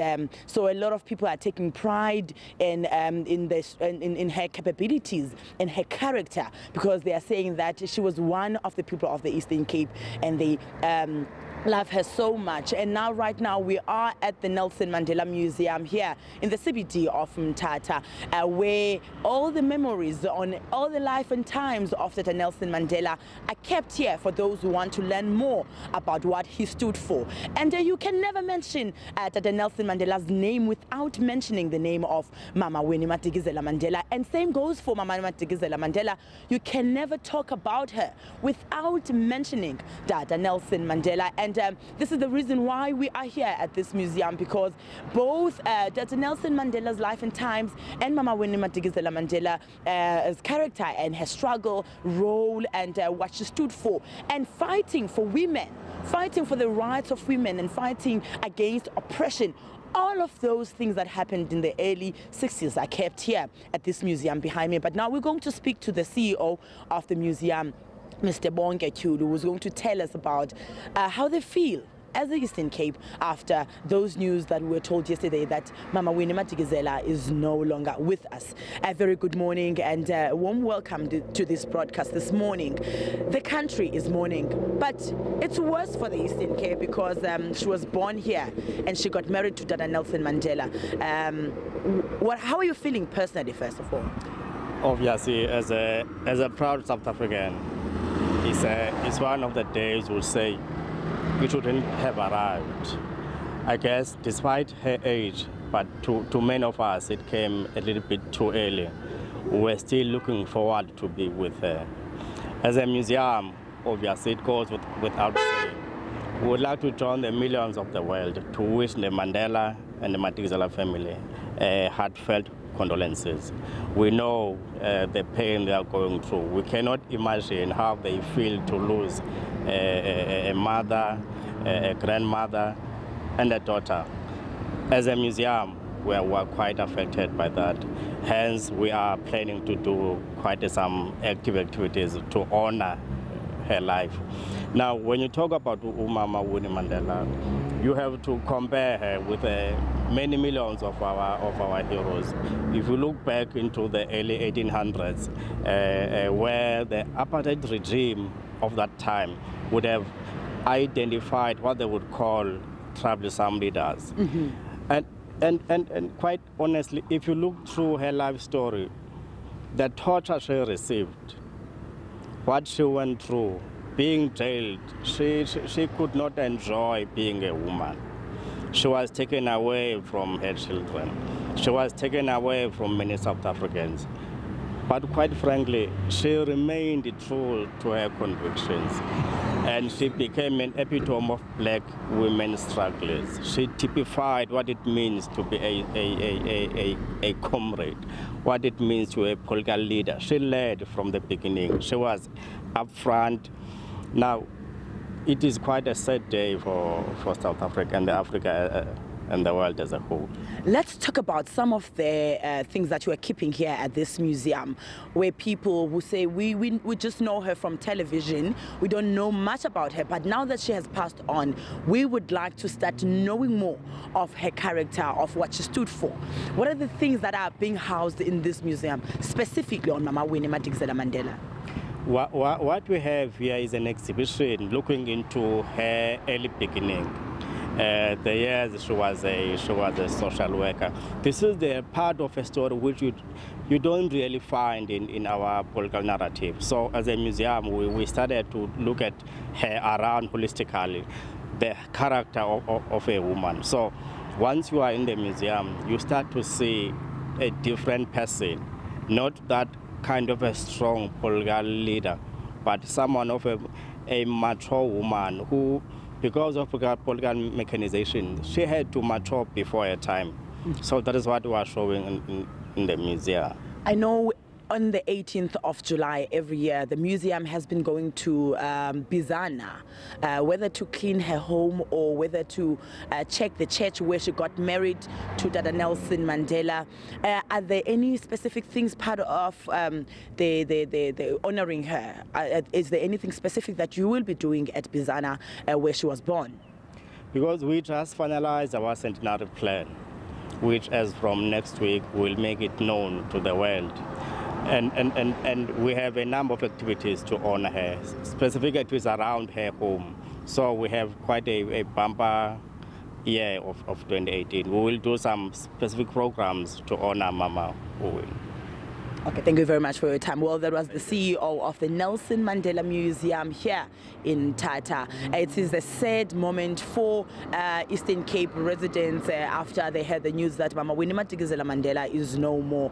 And a lot of activities are expected to take place throughout the weeks leading up to the 14th, where she will be buried. At this stage, we do not know whether she'll be buried in Johannesburg or she will be buried here in Tata or in Bizana. So a lot of people are still asking those questions. Where will she be laid to rest? However, they are saying wherever she has chosen to be laid to rest, they would like to be there because they want to see her resting in peace, because she had this major role in emancipating the people of South Africa, and especially women and young children. It's back to you in Johannesburg. All right, as we continue our rolling coverage on the passing of Winnie Madikizela Mandela, the FW de Klerk Foundation says the late struggle icon Winnie Madikizela Mandela was a giant in South African politics. The foundation says she was a powerful and a charismatic person. She was certainly one of the dominant figures in South African politics for decades. During the 60s, 70s and 80s, Winnie Mandela really dominated the scene in many respects. She was the wife of Madiba, and she was one of the most outspoken and sometimes controversial figures during this period. She had incredible charisma. She was a very, very powerful personality by any measure. Meanwhile, the children of Soweto are also mourning the passing of Winnie Madikizela Mandela. Our crew caught up with some of the children outside the Soweto home where crowds gathered last night to pay tribute. Was a wife of Nelson Mandela, and I feel so very sad about the pass of Mama Winnie. I'm very sad that she's passed away. I feel sad about her. And the shame that she left for her kids and her grandchildren. UDM leader Bantu Holomisa paid an emotional farewell to the late Winnie Madikizela Mandela. He says she often was a controversial figure, and whether one agreed with her views or not, she must be admired for the fact that she never lacked the courage of her convictions. Our deepest condolences to the Mandela family, to the ANC, and indeed to the friends of Winnie Mandela. Winnie Mandela was a strong woman, a woman who could stand up and speak truth to the power. But unfortunately, at times, that strength of hers put her into trouble. It is a pity that even the ruling party seem to have continued from where apartheid government left off in persecuting her. How I wish that she could have given a more role to talk about the issues which she fought for, and the role of Winnie Mandela in the struggle is well documented. It's true that that brand of leaders is gone. And I'm not sure about the following generation after them, because this generation which follow after Winnie and Madiba is more obsessed with materialistic issues. They are more about where will I stay, what am I having in business. Unlike Winnie, who decided not to go to leafy suburbs, but she chose to stay in Soweto with the people she led during the struggle. What a good example.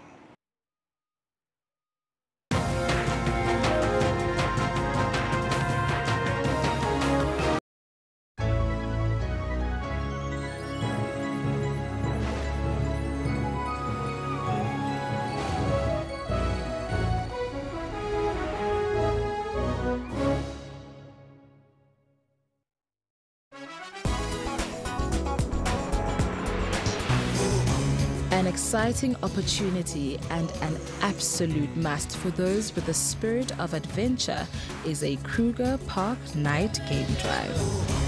The railway station itself is already a sight to behold and offers gracious colonial-style buildings and serves as the departure and arrival point for all train journeys. I wanted to dress with my best color.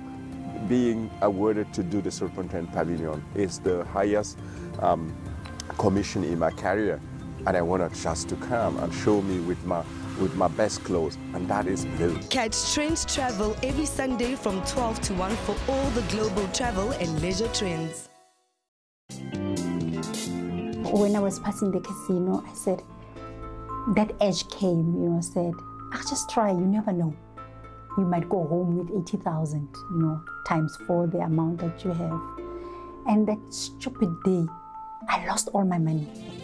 Never allow glamorous lifestyles to push you beyond your means. The awakening moment was that 2007, when I left my children alone. I realized this is hurting me. Ask for professional help if gambling is controlling you. Know when to stop. I faced reality that, what, for you there's no quick reach, so you just have to work hard. So it's gone.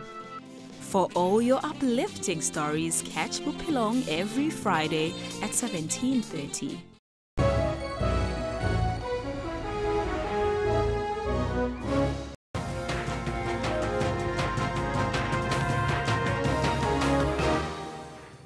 Welcome back. This is Newsroom. There's an avalanche of reaction and an outpouring of support and tributes to the family of the late Winnie Madikizela Mandela. And our question for the day is, how do you remember Mama Winnie Madikizela Mandela?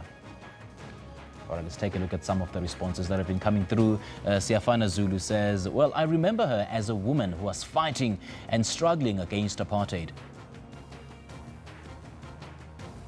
Lichasa says she was a true revolutionary leader, corrupt-free. Nazim Khudbum says, I remember her as a person who didn't fear the apartheid government. She never skipped the country or faced them. And Lauren says, I remember her for being the only first lady for 2 different countries. Well, I think that, Lawrence is making reference to Graça Machel. And our poll question today, do you support the call to have the National Women's Day renamed after Mama Winnie Madikizela Mandela? Well, 74% say yes and 26% say no.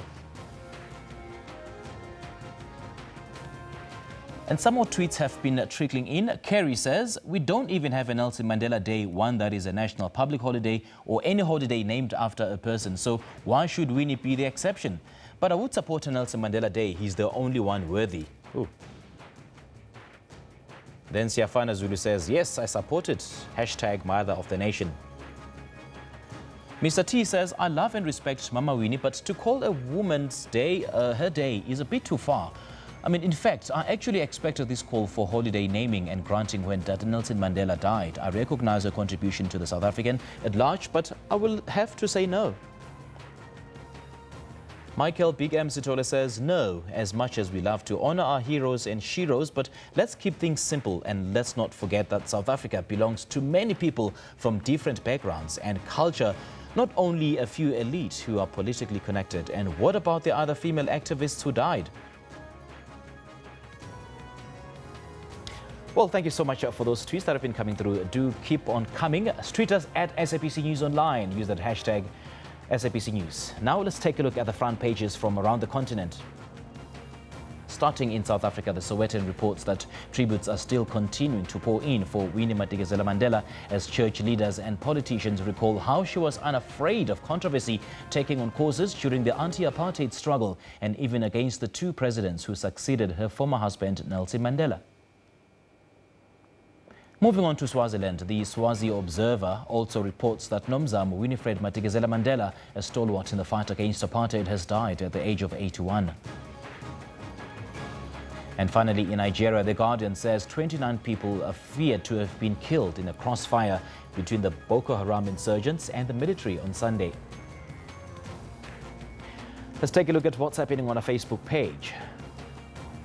Well, today we see the South African National Taxi Organization in KwaZulu-Natal reiterating its call on taxi drivers to respect the rules of the road.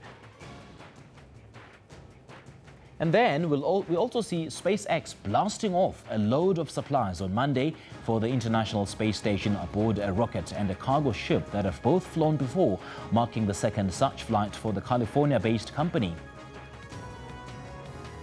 And finally, motorists are urged to fill up on Tuesday as the price of fuel is set to increase significantly.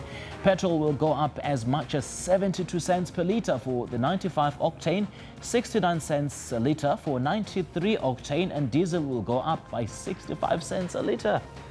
Well, all you have to do is simply to search for SABC Newsroom on Facebook, follow us and interact with us. All right, this is Newsroom. Let's go for an air break now. We'll be right back.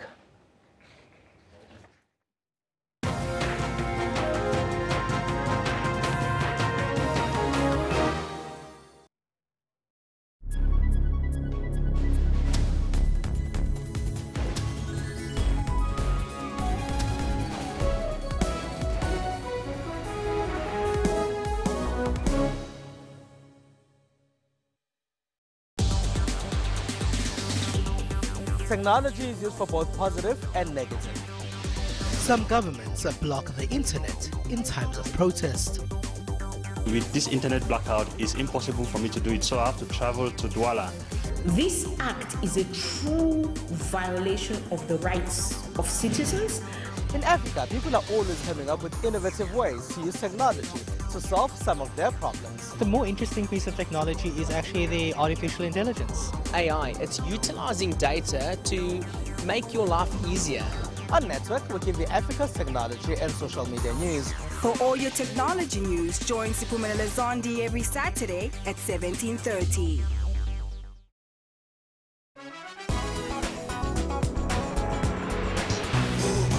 An exciting opportunity and an absolute must for those with the spirit of adventure is a Kruger Park night game drive. The railway station itself is already a sight to behold and offers gracious colonial-style buildings and serves as the departure and arrival point for all train journeys. I wanted to dress with my best color. Being awarded to do the Superintendent Pavilion is the highest commission in my career. And I wanted just to come and show me with my best clothes, and that is blue. Catch Trends Travel every Sunday from 12 to 1 for all the global travel and leisure trends.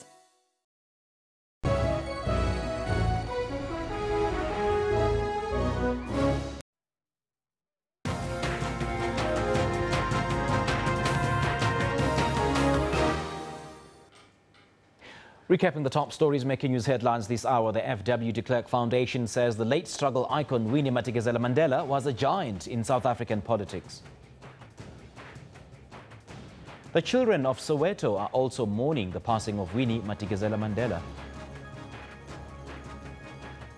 UDM leader Bantu Holomisa paid an emotional farewell to the late Winnie Madikizela-Mandela. Well, the international community is also mourning with South Africa over the passing of its respected struggle icon Winnie Madikizela-Mandela. Let's take a look at some of the reactions from the international personalities. Well, Idris Elba says, "Rest in peace, Mama Winnie. My heart is heavy right now. You lived a full and important life, contributing to the liberation of a nation by force and actual activism. You will never be forgotten." The presidency of Nigeria says, well, the president noted that she was a woman of uncommon determination, steadfastness, perseverance, who held aloft the torch of the struggle against institutionalized discrimination over even while her ex-husband, the late Madiba, the President Nelson Mandela, was incarcerated. Well, Maxine says, "Today I mourn the loss of my dear friend and one of the greatest leaders and activists in the world, Winnie Mandela. I worked with her on the release of Nelson Mandela, and to end apartheid in South Africa, we should all pay tribute to Winnie's persistence in the face of injustice and racism."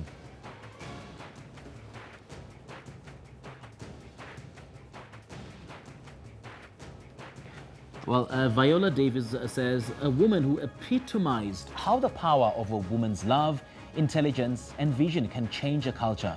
Rest in peace, Winnie Mandela. And Reverend Al Sharpton says, it's so sad to hear of the passing of Winnie Mandela, a true warrior and queen. She visited and spoke at the Nan's House of Justice in 2000. May she rest in power. All right, so these are some of the reaction that has been coming through. We hope to read some more reaction as the show progresses. But for now, let's go for a coffee break now.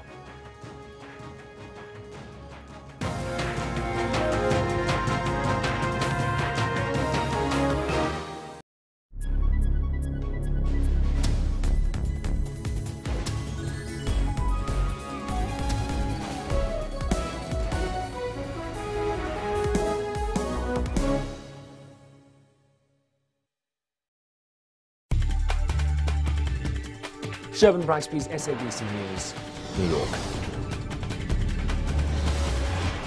Paul Barber, SABC News, London. Tebu Mokobo, SABC Ufa go tswa mo Russia. Neha Punya, SABC News, Saharanpur in Uttar Pradesh in India. Other than that, I've enjoyed every single moment of it.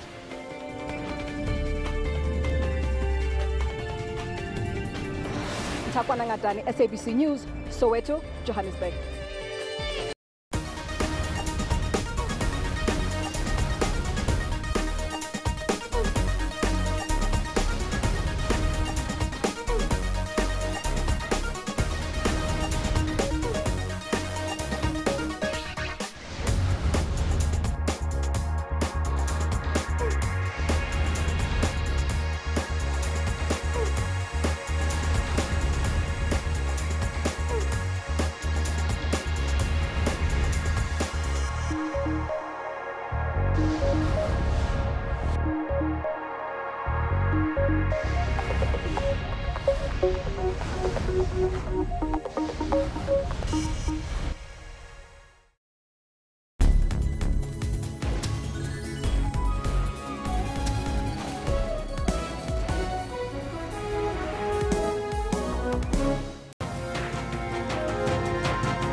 Welcome back. This is Newsroom. More than 22 motorists have been arrested for excessive speeding on Gauteng routes. Well, the highest speed was 198 kilometers per hour.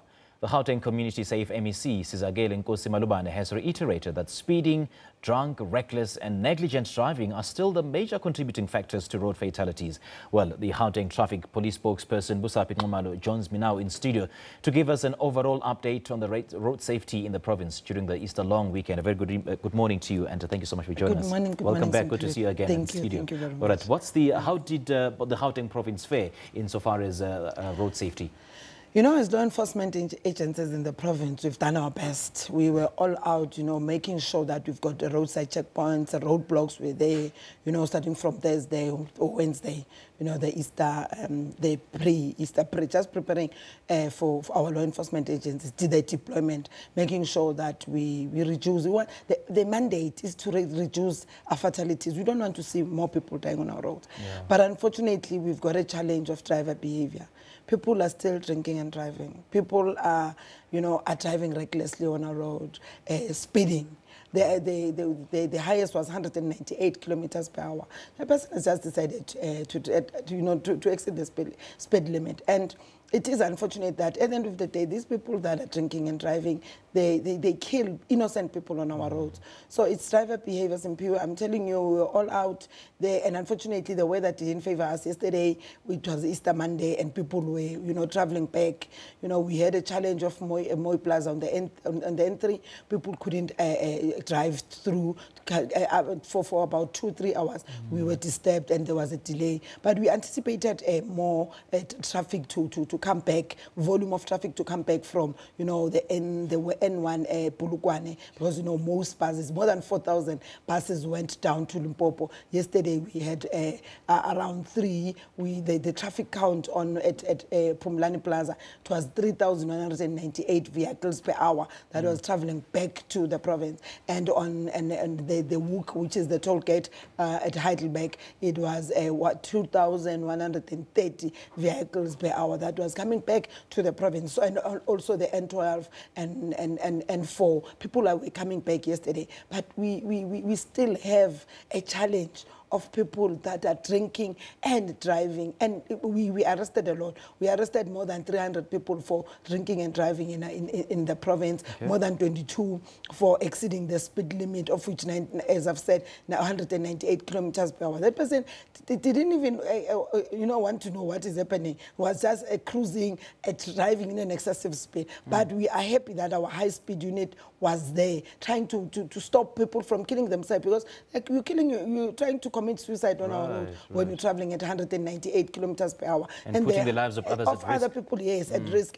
And if that person can be involved in an accident, other innocent people that are driving at 120 obeying the rules of the road on our road, those are the people that are killed on a daily basis. We had so many accidents that were recorded on Saturday evening because of drinking and driving. There was another guy who was driving with two kids, and those kids are unfortunately those kids were admitted in hospital. And this guy was drunk, just decided to take the kids, and the other one was 3 years, and the young one was 1 year old. You can imagine if something very serious happened to those kids. So that person was arrested. So we're still having a serious challenge. But however, are we not going to stop to make sure that we do our best, we educate our people, and we arrest people who are not going to abide by the rules of the road. Interestingly, you mentioned weather conditions, and would it be safe to say that the unfavorable weather conditions, well, to be more specific, the rainy weather conditions,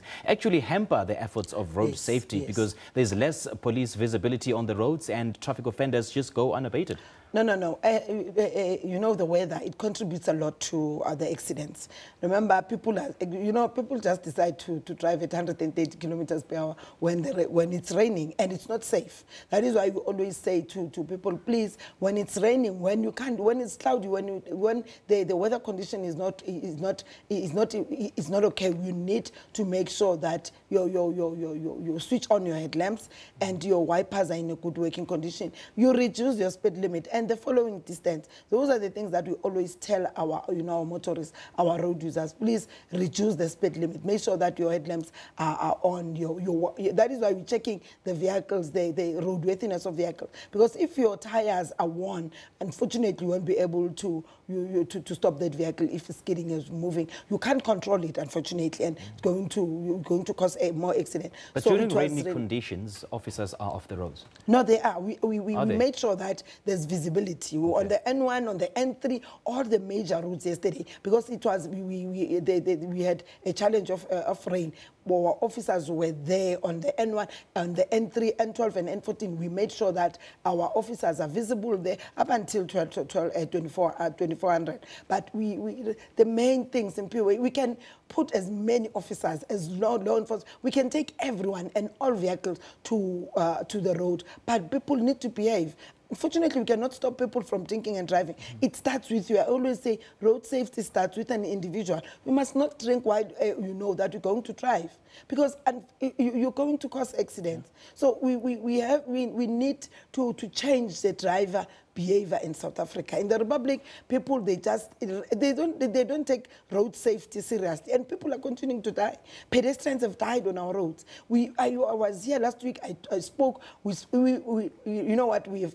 had so many campaigns, so many operations talking about pedestrians on our road. They're acting that there are no pedestrians that are supposed to be found on our road. They're drinking and walking. So other pedestrians that were killed on our roads, they were drunk. So those are the things that we need to, at least as South Africans, understand that road safety is everyone's responsibility. We need to be safe on our road. We need to make sure, as the department, we can do as much as we can. Make sure that all our roads, there's visibility, officers are there. But some of the things that start as you go out of your house, you buckle up. You need to buckle up before someone tells you that you must buckle up, because it is your life. So So we are here as law enforcement agencies. We're not going to stop. We're going to arrest people that are not going to abide by the rules of the road.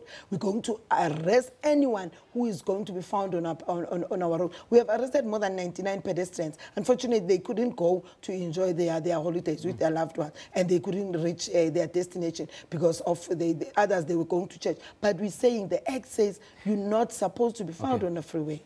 Now, the sad, unfortunate reality is that at the end of every Easter weekend, there is still a body count. Whether that figure increases or decreases is immaterial, because one life lost is one too many. Clearly, we're losing the fight against the road carnage, aren't we? No, we're not. We won't give up until we win this battle.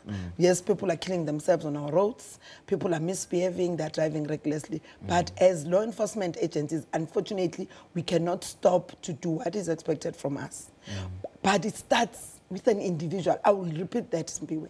To say it starts with an individual. Road safety is everyone's responsibility. We don't say people must not go and enjoy themselves. They must go and enjoy, but they must do it responsibly. Have someone to drive. Have a designated driver. Call a taxi to fetch you, or just enjoy at home, so that, when you go out and no one is going to stop you. When you are drunk, unfortunately, officers are going to stop you. But we are not losing that. It's our prayer as law enforcement agents. When we plan, when we sit down and do our intensified or comprehensive plans, our strategic plans, we don't say at least if we can, so many people can die on our road. We're saying we want, our roads to be free. We're not free from fatalities. We don't want to count more dead bodies on our road. But unfortunately, it happens. But as law enforcement agencies, we are going to continue to make sure that we save the people that abide by the rules of the road by arresting, the people that are killing themselves. If a person,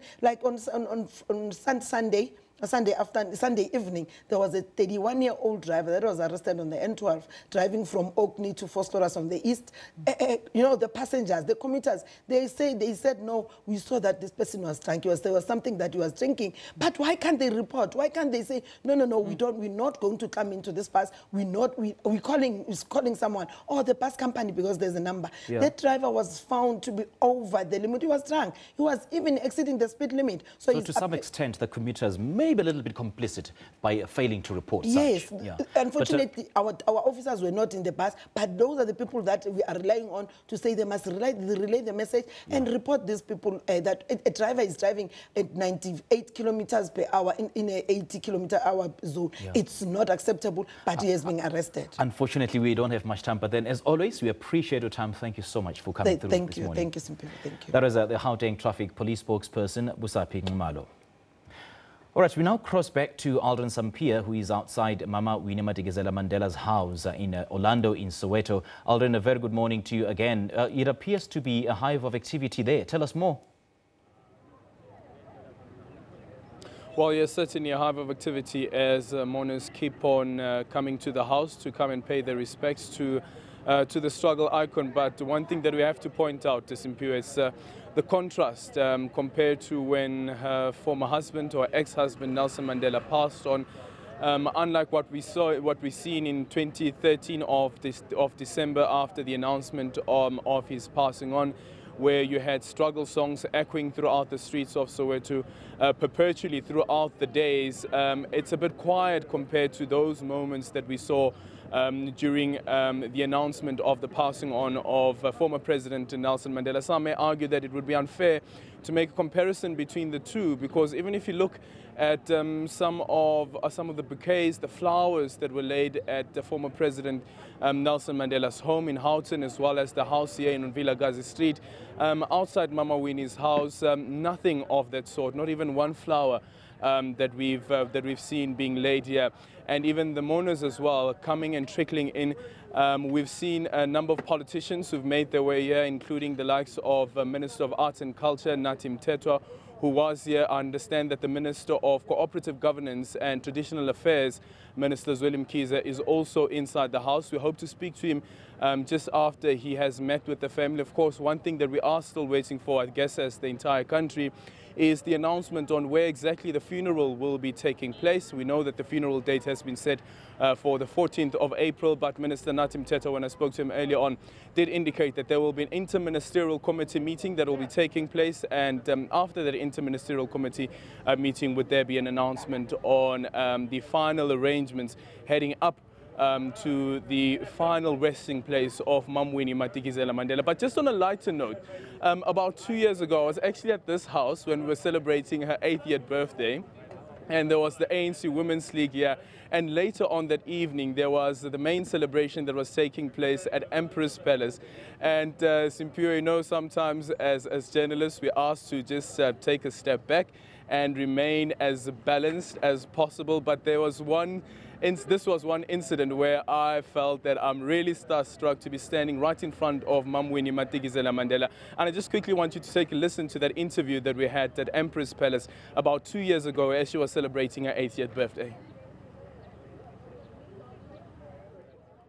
Thank you so much for all that you've done for us. And earlier on, I was standing in your yard and I was saying, thank you that I, as a black young man, can stand in Soweto free and happy, knowing that the contribution that you've given to this country. Thank you again, and happy 80th birthday. Thank you so much. I'm very touched and humbled by your remarks, and they are so genuine, and I am happy we have young people like yourself in the media. The responsibility of the media is to inform, and I have noticed a shift, a great shift in the latter years, from reporting petty stories to very mature stories, and I'm very proud of the breed I see coming up of journalists. And I hope you will develop this fraternity to the extent that we can have the Ken Tempers, the Louis Nkosi's of yesterday, and we had great reporters yesterday, and we hope that you'll keep the standard. Do continue informing. Yes, politicians will keep getting very worried. Your responsibility is to tell us the truth, the raw truth as it is. Thank you very much for that, because you are at least letting the country and the world know of our problems, information which was not available in the past. I admire the way you have developed. I was actually earlier on speaking to your PA, Usizodwa, in the morning, and she was speaking about how you keep abreast with current affairs.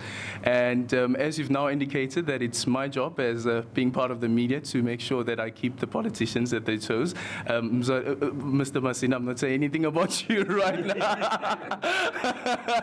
But I just quickly want to find out from you, what do you think the role of politicians are in this current atmosphere that the country finds itself in? Well, it's a tough one.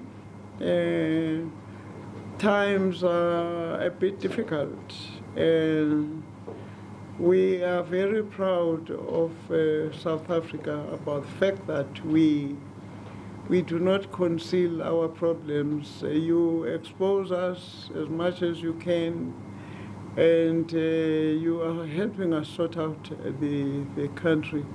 I think the role of politicians is very difficult in this current atmosphere, because our problem in South Africa has always been the scarcity of resources, access to resources. Because had it not been the fact that the mines, the wealth of the country is still in the hands of the few, and the majority out there are still very poor, we wouldn't be having the problems we have. Yes, we made some mistakes before. We promised that the wealth of the country will be distributed. At the time, we did not have experience. The Freedom Charter was drawn by our forebears at a time when it was a dream that would ever be free. And as I have said before, I think it is time the younger generation revisited the Freedom Charter. And you know, it would be better if they revisit it and investigate it and try and find out what could be amended from the charter so that we do not make the same mistakes we made. And it was not possible to distribute the land as we said we would distribute the land. You know, it's not a secret that we have had the willing seller, willing buyer policy, which hasn't worked. We tried PEE, which also didn't work. We tried the RDP. It is the responsibility of the younger politicians to go back to the drawing board and see where they can improve the clauses of the Freedom Charter so that we do not have the amount of poverty we see today, because we have not been able to resolve the question of poverty. Right now, every politician in the country knows that we have serious problems with unemployment of the youth. We have serious problems at a higher level of education, because the students are asking us for free education. It is not that easy. Although we understand that it is a priority for any nation to get its children educated, but a South African system of education is very complicated because of our painful previous past, where education was divided into four. And the transition we have seen so far was an attempt to try and deal with a problem that had been created for years and years by those who oppressed us before. So it's not going to be a miracle to transform that kind of system into a proper, fully fledged, democratic South Africa. And we still have the sparrows of the day calling our children monkeys, and all of us, in fact. So we didn't foresee that 23 years after democracy, we would still be fighting the question of racism. I have myself, at my age, gone kinky because I am in support of our children who feel that you cannot insult our identity. And I think they are fighting a battle that ought to have been 40 years ago. We didn't know that Abu Mamu Francis Bard and Lillian Goyi and Helen Joseph would, in their graves, still hear wherever they are that we are still fighting nonsense of that nature about the appearance we were given by God. So politicians have a very long way to go because they have very difficult challenges. Well, that was a clip of an interview that our reporter Aldrin Sampier did a couple of years ago on the occasion of Winnie Madikizela Mandela's 80th birthday. Let's now go back to Aldrin, who's outside the home of Winnie Madikizela Mandela. Aldrin, it's back to you. Well, just listening to what she had to say there, speaking about that she has grown her hair kinky in support of our children. And of course, she was speaking about the incident that took place at the Pretoria Girls High School, where some of the girls who grew afros were suspended because of the afro hair. And that's an issue that she has been raising. She also spoke about the penny sparrow, saying that 23 years into our democracy, she didn't think at all that this country will still be facing issues of that nature. And earlier on, when I was speaking to the Minister of Arts and Culture about that incident, and reminding him that actually with her passing on this week, with the passing on yesterday, it means that she has witnessed the conviction of Vicky Momberg over these allegations of calling black people the K word. And saying that is something, this is what the minister said, that this is something that she certainly would have been celebrating at the time of that conviction. Just quickly want to give an update of what's currently happening. We just saw the motorcade of the Deputy President, Didi Mabuza, arriving here at the House. Of course, the ANC top 6 officials, we're expecting the chairperson of the ANC, Gwede Mantashe, also to be making his way.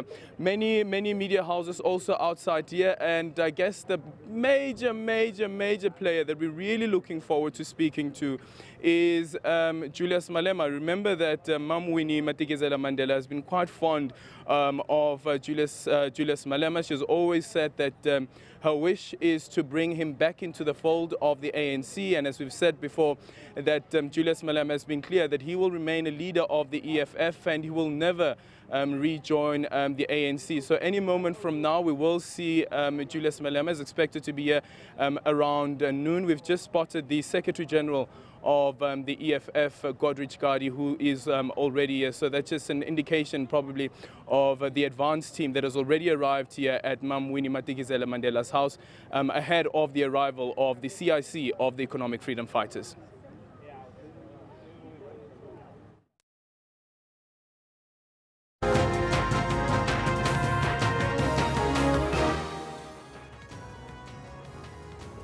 The top stories making news headlines this hour. Government yet to announce the exact place of the struggle icon Mama Winnie's burial.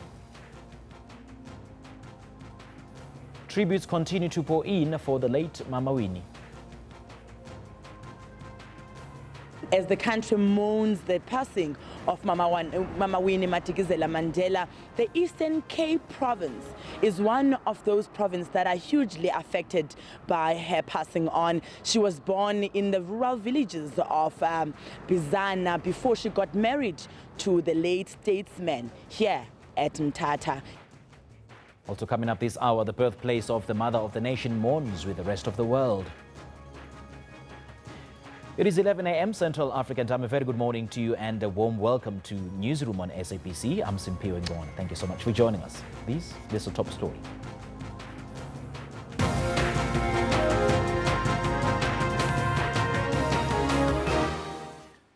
One suspect has been killed in a shootout between police and armed robbers during a cash-in-transit robbery near the University of Mpumalanga in Bombela this morning. And to get more on the story, we have Sibongile Mkani-Mpolweni on the line. A very good morning to you, Sibongile. Thank you so much for joining us. Can you tell us briefly what's happening around there? Yes, good morning, Simpiwe. Yes, right now police are still busy with the crime scene. Behind me is the two vehicles, the one carrying money and a Mercedes-Benz believed to be the one used to do this crime here. They've since removed the body, one of the suspects that was shot this morning during the robbery around about 5 a.m. But what is more interesting is that the suspect that has been shot dead was wearing a police a bulletproof vest written SAPS, the blue one. With us to tell us more about what has happened and who might be behind this robbery is Brigadier Leonard Hlati, who is the spokesperson for police in Mpumalanga. Brigadier, good morning. The police bulletproof vest on the suspect that has died. What has happened? Yeah, we have noticed that one of the suspects, most of the one that was killed, was wearing a bulletproof with SAPS, written on it. But we cannot conclude right way to say this is a bulletproof belonging to the police.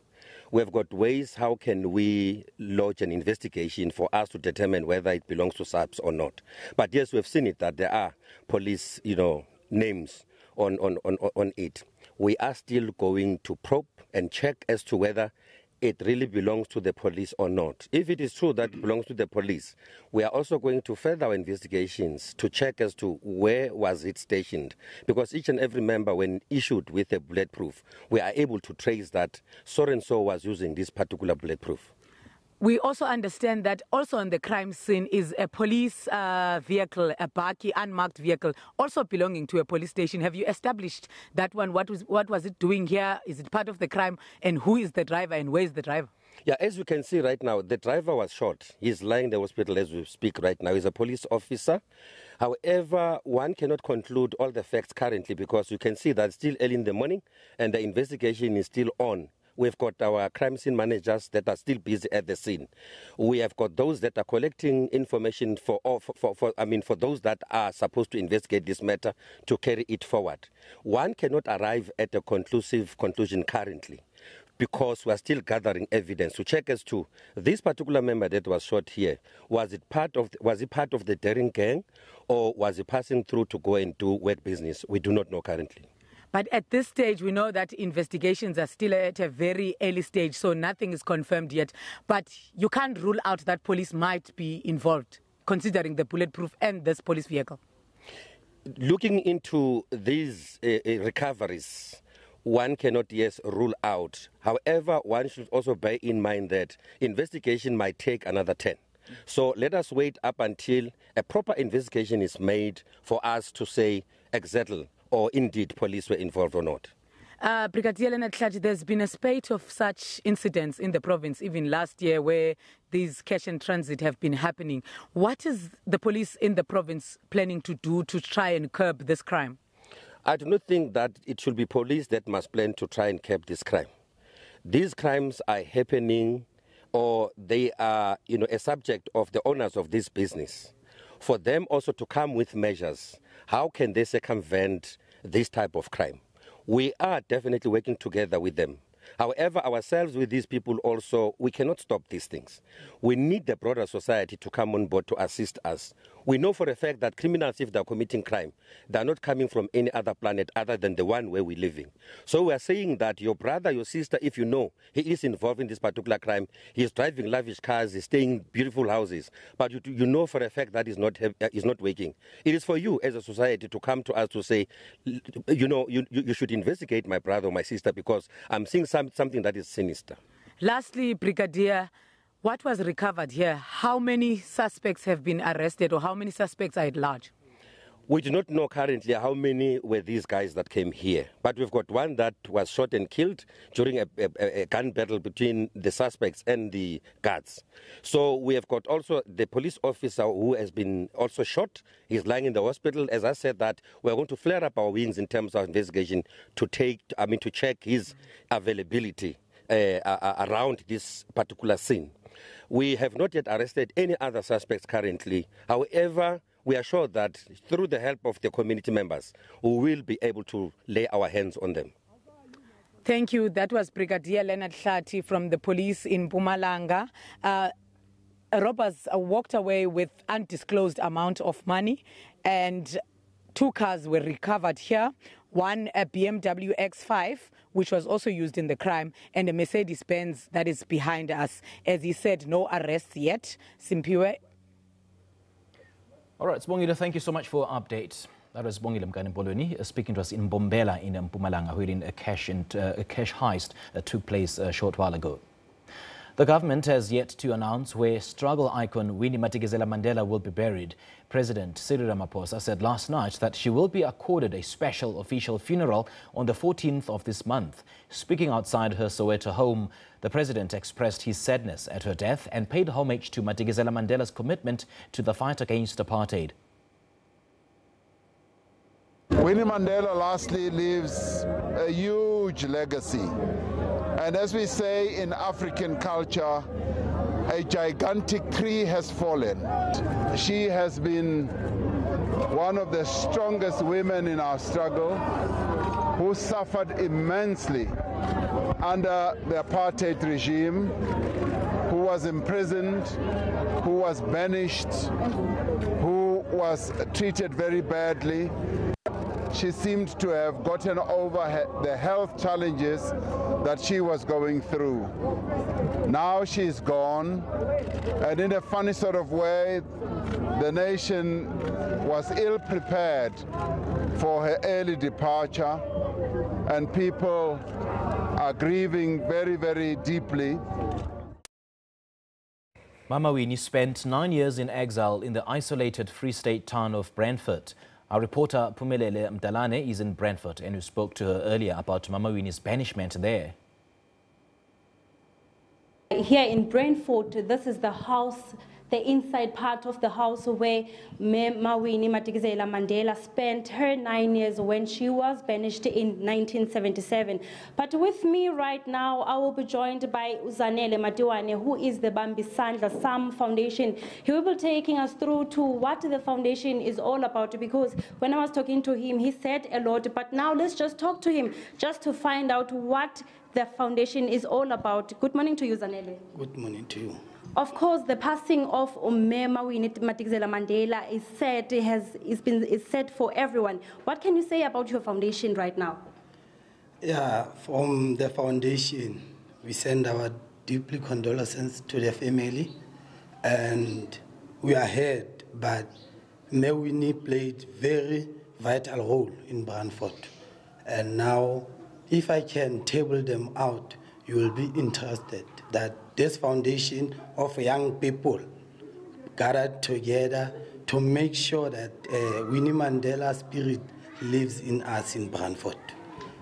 Just break down for us, how are you following the footsteps of Mawini? Because we've been hearing people around here are saying she was the mother of the nation, she was the inspiration to many. But you as the youth, this foundation, what does it have in store for the youth of Brantford?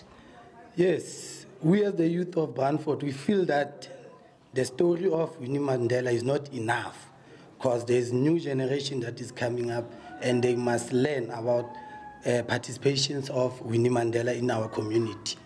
Let me start to say the first crash in Brantford was built in the vicinity of Methodist Church here in Brantford.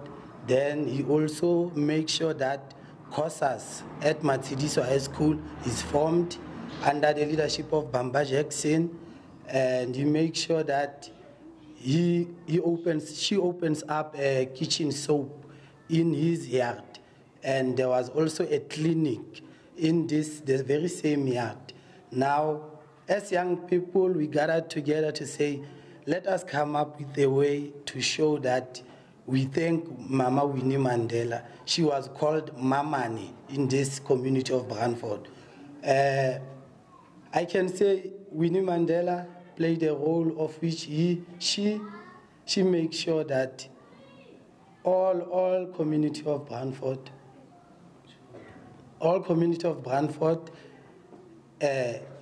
she doesn't stay for that because of she was banned, but she makes sure that the community of Brantford lives in a better way.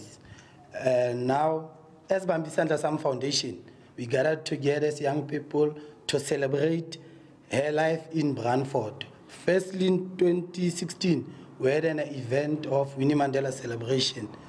That was held in May to say thank you, Mama Winnie Mandela.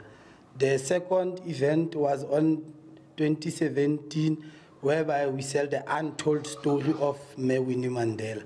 Now this year, we have an event that is coming up on May 19th to say the theme of it will be the spirit of Winnie Mandela lives in us. So now we'll be giving all the community will be attending in numbers as usual, a soap and a bread and with fruits. We'll also be telling the young people, that the generation that is growing up, that the story of Mama Winnie Mandela in Brantford. Menora Moahludi, she's our guest for that, and Bamba Jackson is our guest for COSAS. All right, we've heard it all, Simpiwe, from the spokesperson of this foundation. He is saying that the spirit of Mawini Madikizela Mandela will continue to strive to the youth of this location, which is this Brantford. And now he is saying this is an annual event that tries to improve and also educate the youth of Brantford as to the importance and also to show the legacy of Mawini. But as you can see here, Simpiwe, I'm inside this house where you can see that on the walls there's it's dilapidated, and also you can see there is no roofing, there's no a ceiling, it's just a roofing, and we can see the holes here, as I mentioned earlier on, that this house was then abandoned and it remained a crime hotspot. But as we could see that now, when we arrived, it's fenced. We're probably hoping that people of Brantford and also the government will do something about this house. That was a reporter, Mpumalanga Mdlalana, a little earlier on. Senior government officials will meet today to kickstart the process of arranging the funeral and memorial service for anti-apartheid struggle veteran Winnie Madikizela Mandela. President Cyril Ramaphosa announced that she will be afforded a special official funeral on the 14th of this month. It will be preceded by an official memorial service on the 11th. Well, there's been no announcement of any official venue as yet, but speaking to the SABC outside the Mandela homestead in Orlando West, Minister of Arts and Culture Nathi Mthethwa said an interministerial task team will be established to oversee proceedings. The person who are with here is the doyen of social justice, and she is missed and should be missed not only by South Africans, but as a true internationalist who made her mark during the struggle for apartheid and beyond that period. So we really, as a nation, have lost somebody who was inspirational to us and ourselves. Particularly, we feel advantageous as a generation of the 1980s, referred to as O.R. Tambo's Young Lions. It's those young lions who were guided, groomed by Umama. We remember her for that. We thank her for laying the basis for future tasks which we are faced with today as the then youth of yesteryears. Indeed, you speak about it's not only this country that's mourning her death. I saw a tweet earlier on a statement that has been released by the President of Kenya, Uhuru Kenyatta, and he says that as a continent we draw inspiration from her resilience, we draw inspiration from her strength, that she said up until the end that she saw her country that she fought for being liberated, and she saw her former husband being released from prison.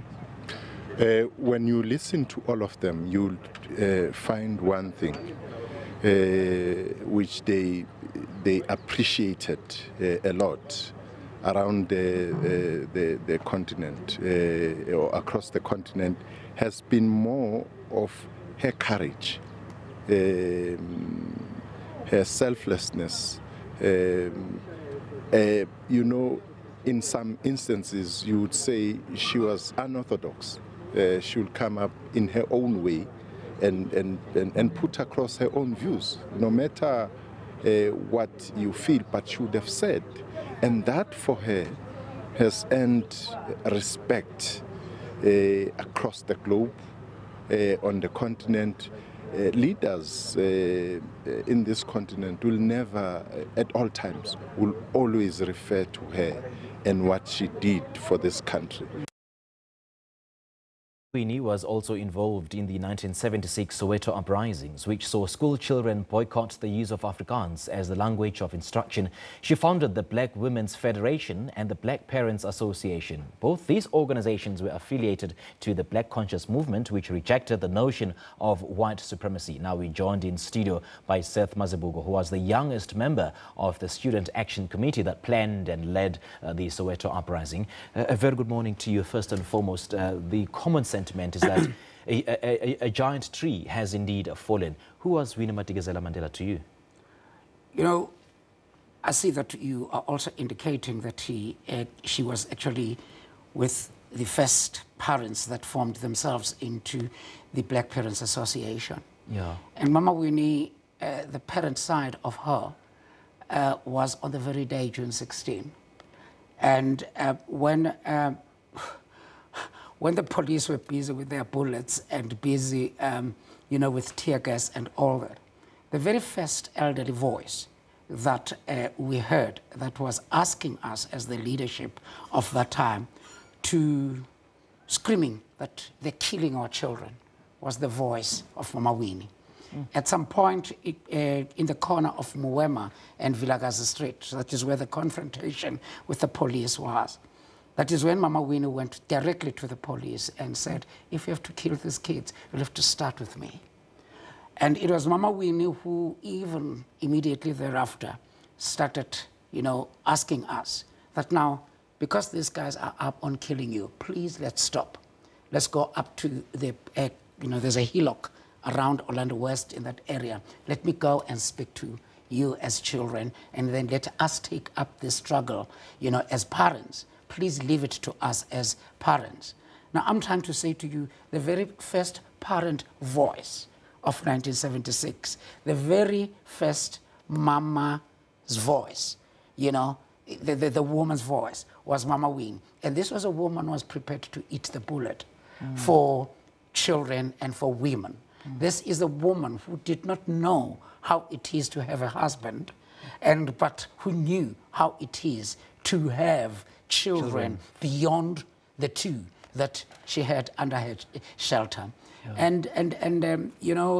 It's that moment, and it is very sad.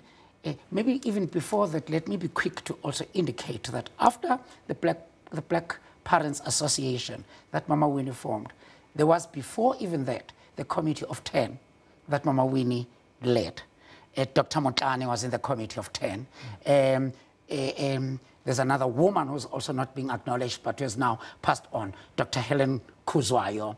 And there were the group of parents, Dr. Makari, who formed themselves into the Committee of 10, that then later became the Black Parents Association, that then later became the National Education Crisis Committee, that started even talking about the new education that we are talking about today, people's education and all that. But what is more important in this whole thing is that you had a mother, a leader, a fighter, and a cadre, before it became fashionable to even call each other comrades, to call each other cadres. This was a woman that we knew as Umama. Wow.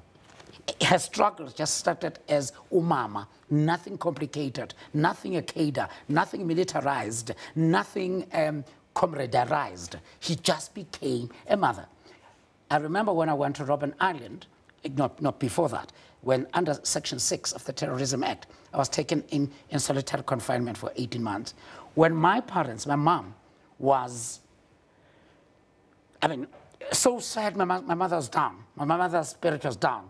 Mama Winnie came to my parents, held my mother. My mother died loving Mama Winnie. And my mother was the kind of a person who would say, how did they punish Winnie this way when Mama Winnie was going through bad times, when now some people had freedom? And you know what she did? My mother said, that's the woman that was able to take my child out of a Sidimeni arrangement, because I came back from prison being not very well. And she took me out from your Sterfontein into a better hospital. She says, that child doesn't belong to that hospital. And my mother never forgets that. So I don't know Mama Winnie beyond being a mother. With her red Volkswagen Beetle, she was able to even take some of the corpses in 1976 of the children. When Mama Sofitima and Sam Zima were busy collecting other bodies, such as Hector Peterson and all that, she took it in a maroon, or it was reddish, but maroon, a Volkswagen Beetle. So there was the Battle of the Beetles, trying to assist children at the time. And I don't know, this is the woman who refused boardrooms, who undermined boardrooms, but remained in the streets and in the community districts of Orlando. And even, we, as the community of Orlando, would walk the street and get to Mama Winnie whenever there's a problem. It's either a problem about housing, about electricity. And she's the woman that knew the pain, that actually even is dying now knowing the pain of being down there in the community. That is why she could not stay in Parliament. Yeah. Parliament was just no place for Winnie. Yeah. Winnie's, please, I'm sorry to call her Winnie, but allow me, please, to just bubble out. And that is why she could not make it in those boardrooms and those parliamentary chairs. That is why she could not stay longer there. And that is why Mama Winnie, it will be said that maybe she cannot maybe be buried in Soweto or Ekasi, you know. Yeah. Mama Winnie became Ekasi Mama right through. You know what I'm trying to say? And she fought the battles of the people, of the poor. She never fought the battles of wanting to gain. She stood up. Even the very people who were in the boardrooms started throwing stones on her. She remained down there. She would be defended by the people down there.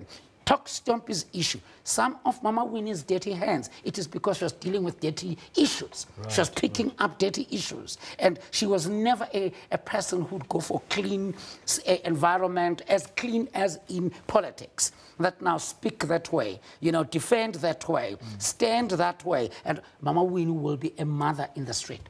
Now, Seth, we're talking of a woman who defied all stereotypes, be it gender stereotypes. She was defiant. She hated, and I remember, she hated to be a shadow of a man. Absolutely. And including Utata. She just didn't want to be defined and described by Nelson Rolihlahla Mandela. She wanted because she was far more than Nelson Mandela's former wife. And I remember in one of the many trials that she was called to, I mean, shortly after the ANC was banned, yes, she appeared in court donning ANC regalia, and yes, one of the prosecutors said, "Why are you wearing regalia that is associated with a banned political party?" To which she reported, she retorted and said, "Well, look, out of the many limited rights that I have in this country, but I have a right to my wardrobe." That speaks of a fiery and a feisty woman. She's, you know, when people get scared to push a policeman that is white at the time, she pushed them away. She could actually even give them a hot clap. You know what I'm trying to say? That's the woman. That's a woman who stayed for 90 days or so in detention without trial, you know, having not even touched water to wash. That's a woman who, in the middle of, you know, it was not even called a toy at that time. When we were marching in the streets and all those things, she was in the middle of that. That woman could be a student at this point. Tomorrow she could be a mother. Tomorrow she could be Uma Madlami next door. She was just, and she, at the same time, she could give you that on your face. Right. Okay. Right. So I'm trying to say, you have... when you least expect it. Exactly. And she's the woman who buried many of the children of 1976. So I remain, you know, feeling Mama Winnie to the point, not only as a leader, but to the point of a mother. Okay. And we've also seen a chain of reaction that has been coming through from all sectors, particularly political parties, and the FW de Klerk Foundation saying that the late struggle icon Winnie Madikizela Mandela was a giant in South African politics. Now, the foundation says she was a powerful and charismatic person. Let's take a look at this clip. Well, she was certainly one of the dominant figures in South African politics for decades. During the 60s, 70s and 80s, Winnie Mandela really dominated the scene in many respects. She was the wife of Madiba, and she was one of the most outspoken and sometimes controversial figures during this period. She had incredible charisma. She was a very, very powerful personality by any measure. There we have it. A representative of the de Klerk Foundation paid tribute to Winnie Madikizela Mandela. I'm very angry with such statements because people who hated Winnie are all of a sudden embracing and talking so much glory and Saint Winnie language. She became a woman that fought de Klerk. And de Klerk never took pleasure out of Winnie's reaction. Winnie Mandela refused to be a de Klerk package, as much as Winnie Mandela refused to be any form of a corruption package, even within her own movement. So for people to come in now and glorify Mama Winnie the way they do, actually, let me say, they were supposed to say we apologize. There are many people today who are taking this platform who are supposed to say, sorry, Mama Winnie. Even women of this country owe Mama Winnie an apology. Please, for goodness sake, they do. So I guess you'll never forgive FW de Klerk, would you? I would, but after he has forgiven himself and after he has pronounced that now I'm sorry. De Klerk has got to go to Mama Winnie and say, even in her grave, and say, I'm sorry. Some of the people in leadership positions today are supposed to go back to Mama Winnie and say, sorry for what we did to you. It's a pity they're going to say it in her ashes to ashes. This country owes Mama Winnie an apology. I don't want to go deep into that, otherwise I'll get detained again. I don't know how. But the point I'm trying to say, there are a lot of people who cannot want out of the death of Mama Winnie take glory. There are many, many of them, and they know themselves. Let's talk a bit more about forgiveness. It's actually getting more interesting. On the Truth and Reconciliation Commission, which Winnie Madikizela Mandela was held before, which was chaired by the Desmond Tutu, she said something very profound. And when she said that, I pray to God to forgive me for not forgiving Desmond Tutu. Yes. The issue of forgiveness is still a sticking point in today's politics. You see, I have a problem when people define forgiveness and when that forgiveness doesn't have some form of, reparation or some form of, people accepting themselves first. That now, we sit here today, we talk black-white, and we talk black-white as though black-white was ever grey. We speak today of a rainbow nation as though in the rainbow nation, colors are mixing. The truth of the matter, that is why we still have people even today who still get 3 years for racism, for racist statements. That is why today we still get politicians who could say, apartheid was better than colonialism. That is, I can go deep, the list is long. To me, I'm still waiting for the time in which even black people themselves have to reconcile, with each other. It was us in the 80s who killed each other on what was called black-on-black violence. Okay? But should we apologize for the sake of apologizing, or should we apologize for the sake of peace and making up and moving on? No, that's your moving on that I don't like. Because our children today in the multiracial schools, what is June 16? What are you talking about? We need to move on. People forget the pain that people have gone through. You just don't say sorry, bye-bye.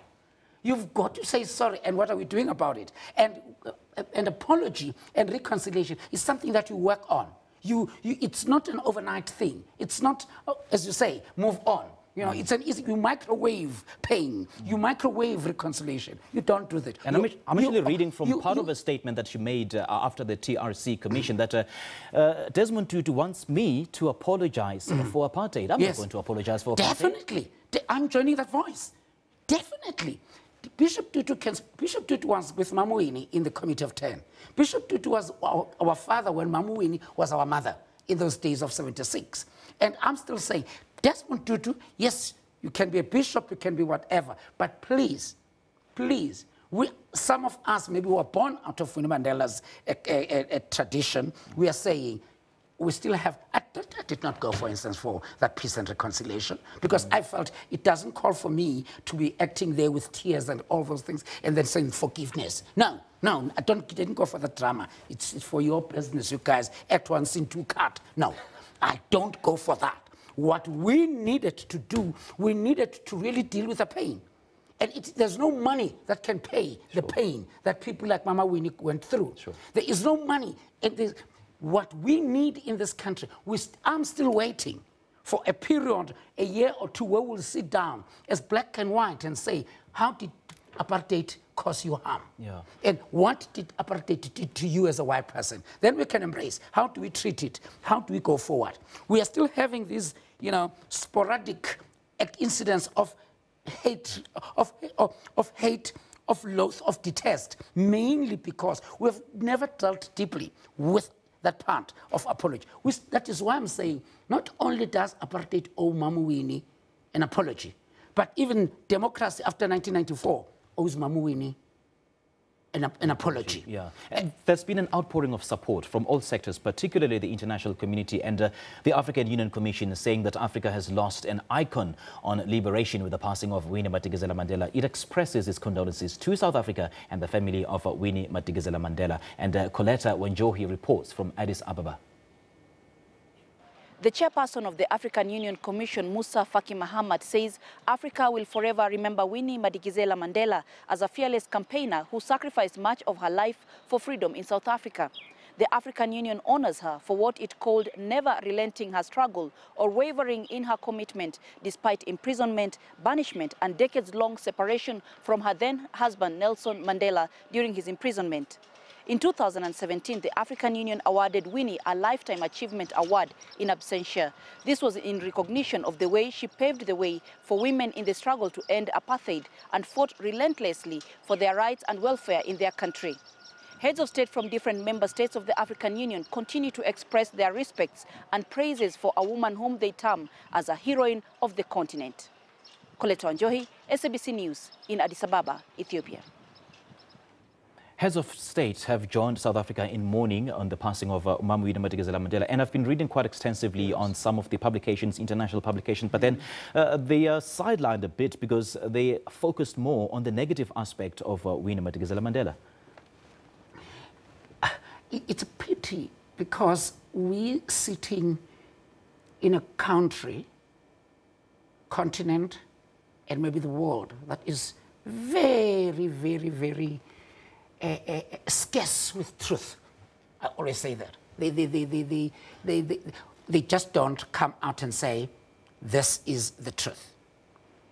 That's what I was saying all along. Mama Winnie, whether you like it or you don't, she fought. Sometimes fought in a very dirty way. That much I can tell you. Yeah. In a very dirty way. And fighting for a clean future. Yes. Right. The struggle was never clean. When Mama Winnie said, with this 3 cents box of matches, other people took it up for that. They did not like the box of matches story. But the context of the history of the time was such that now, yes, that 3 cents box of matches helped us.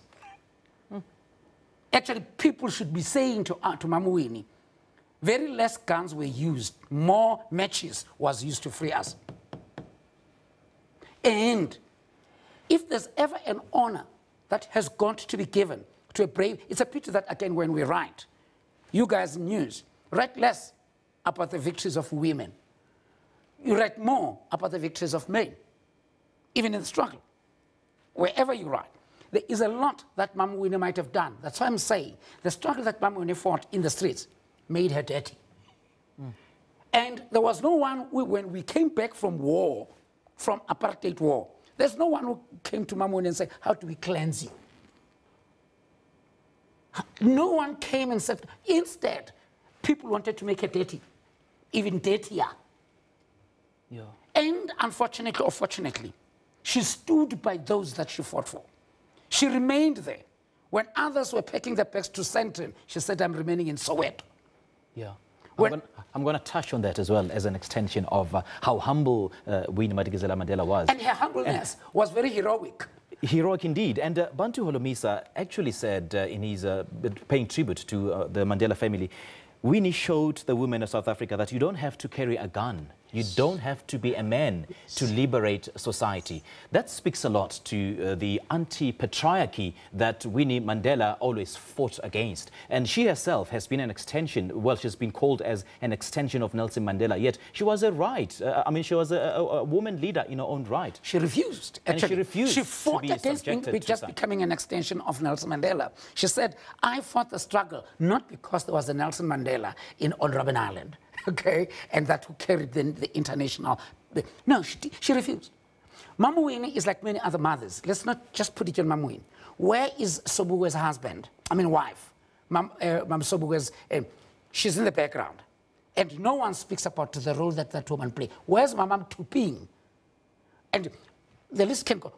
I was telling you about one other woman that actually was, they were both social workers with Mama Winnie, Dr. Ellen Kozwai. Yeah. She died silently and no one even knows about her. But Winnie refused to die that silently. She refused to die at the background. She died in the battlefield and not carrying a gun, as you say, maybe carrying a box of matches. Yeah. That's the woman Mama Winnie was. And some of us who will forever, respect. How many Do you know of any place, do you know of any memorial or heritage place that is called on Winnie? Do you? We've got streets named after the names repeated. But you'll never find one. Informal settlements that named after Winnie. But yes, I was going to say that. But go to informal settlements, you'll find Winnie's name just playing a game there. Mainly because that is where she always belonged. That is why I say she refused the boardrooms. She identified with the poor in the streets. Okay. And that alone should make, actually, this funeral should be supposed to be the funeral attended by the poor more than the rich. Indeed. It's supposed to be the funeral that is supposed to pronounce, you know, the downtrodden, rather than the politicians we see taking now glory out of Mama Winnie. And so much reaction, particularly on our social media pages. Let's now take a look at some of the tweets that have been coming through. All right, Mbulelo says, strong, determined, stubborn, fearless leader, loving and mother of the nation. And Ndabezinhle says, the apartheid government was barbaric and cruel. No one knew that more than Mam Winnie, may her soul rest in peace. And Asangola says, may #Winnie Mandela rest in peace. Each generation has a chance at achieving freedom. In her generation, she stood up on the front lines for her people's freedom. She'll forever be remembered. And Nandi says, I don't even want to watch any documentaries or movies because that will just increase my sadness. Yeah. Maluleke says, look at this, #RIP Winnie Mandela. Winnie Mandela, apartheid must fall. Well, I couldn't help but notice how you're nodding vigorously. I mean, some of the tweets tell more of truth than we do as politicians. Because it is out of those, you know, tweets and whatever that are coming through that you can see that you are talking about. They even package Mama Winnie as a mother, as a fighter, as it was. Yes, ngesizulu kuthiwa kunesikhukhukazi eswalelwa amachwane azo siwagona ngaphansi kwamaphiko. But leso sikhukhukazi sibaleka nje la. But there's an eagle that will even fly higher with its own babies. That's what Mama Winnie used to be. When he's on the ground, he will be on the ground. Namachwane ak. When she has got to fly higher against all storms, she will do it Namachwane ak. Now, that to me defines Mama Winnie. In that sky, when she flies high like that eagle, she fights all sorts of, you know, winds blowing, you know, whatever, thunderstorms and all that. But when she walks there, she's so humble. She becomes that mother that can scream like that chicken on the ground, defending little chicks. Yeah. Now, I'm saying that defines Mama Winnie. To me, I'm still saying, I wish, it's a pity that in this country, you know, we acknowledge a person in a death. It's a pity.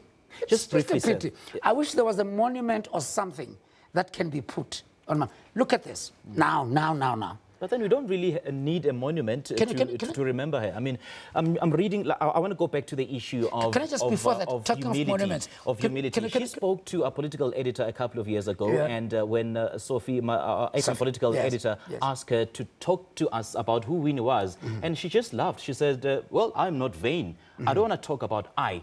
It's not about me, but I am a product of the masses. I don't want to talk about me, but us. I mean, that shows how just humble a human being that she was. Just briefly. My point is that now, Winnie Mandela's house, Brandfort, at what state is it in? Does that make us proud?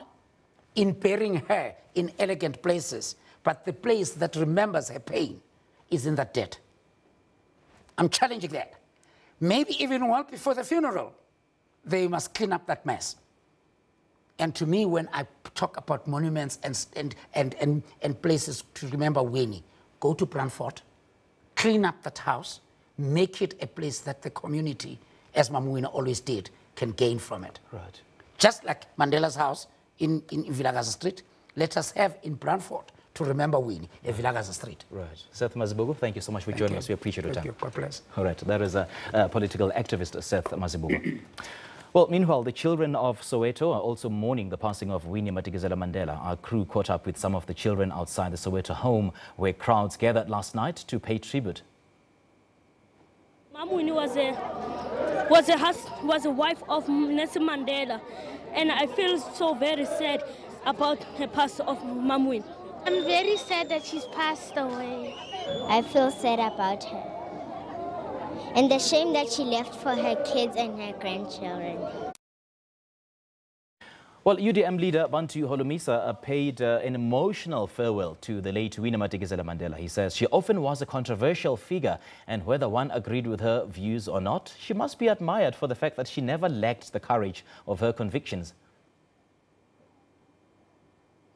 Condolences to the Mandela family, to the ANC, and indeed to the friends of Winnie Mandela. Winnie Mandela was a strong woman, a woman who could stand up and speak truth to the power. But unfortunately, at times, that strength of hers put her into trouble. It is a pity that even the ruling party seem to have continued from where apartheid government left off in persecuting her. How I wish that she could have given a more role to talk about the issues which she fought for, and the role of Winnie Mandela in the struggle is well documented. It's true that that brand of leaders is gone, and I'm not sure about the following generation after them, because this generation which follow after Winnie and Madiba is more obsessed with materialistic issues. They are more about where will I stay, what am I having in business? Unlike Winnie, who decided not to go to leafy suburbs, but she chose to stay in Soweto with the people she led during the struggle. What a good example.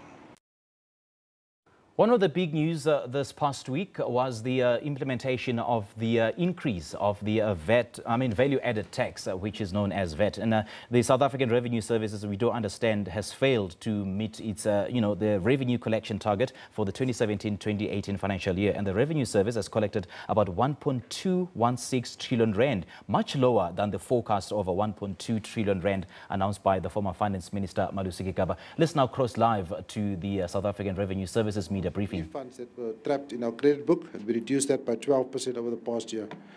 As was mentioned, we also normally embark on a whole host of revenue initiatives, and this year it added up to 25 billion. But I think most important, I think the reason why SARS has performed relatively well under very difficult circumstances is the absolute resilience and focus of our people and our staff members.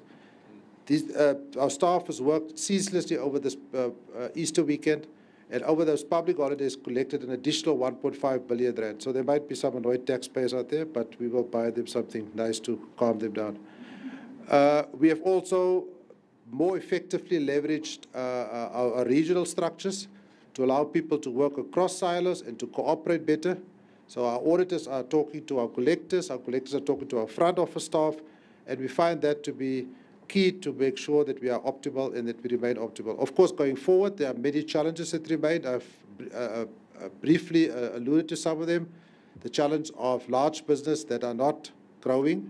The revenue from large business is flat, and that is concerning, and the Acting Commissioner has referred to that as an area of intervention.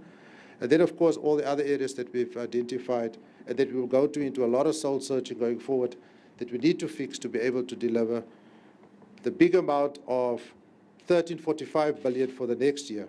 As you can see, that will require a growth rate of 10.5% year-on-year. We will be getting some assistance from some of the tax proposals that were mooted, but basically we need to get our act together and make sure that we close all those inefficiencies and make sure that we restore credibility so that we can also restore tax compliance.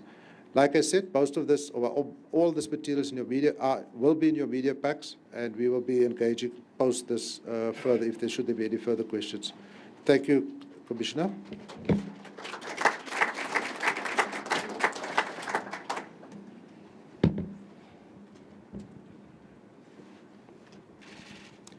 Thank you very much, Randall, for the insightful presentation in terms of the revenue results. Before we proceed to the questions and answer session, I've been duly advised by our health and safety colleagues that whenever a group is congregated in such a room, we need to ensure that we announce the health and safety standards, so to speak. But they've advised me just to indicate the fact that we have got 2 exits. Should anything untoward actually happen, we don't believe it will at any time, but we've got the exit in the center and the exit in the front. I almost feel like I needed a career in the airline industry just to direct you accordingly. But nevertheless, that was just for announcements purposes. We'll now open the floor for questions from the media, which will be responded to by our panelists, and support from the SARS Executive Committee, as well as our subject experts in various business units.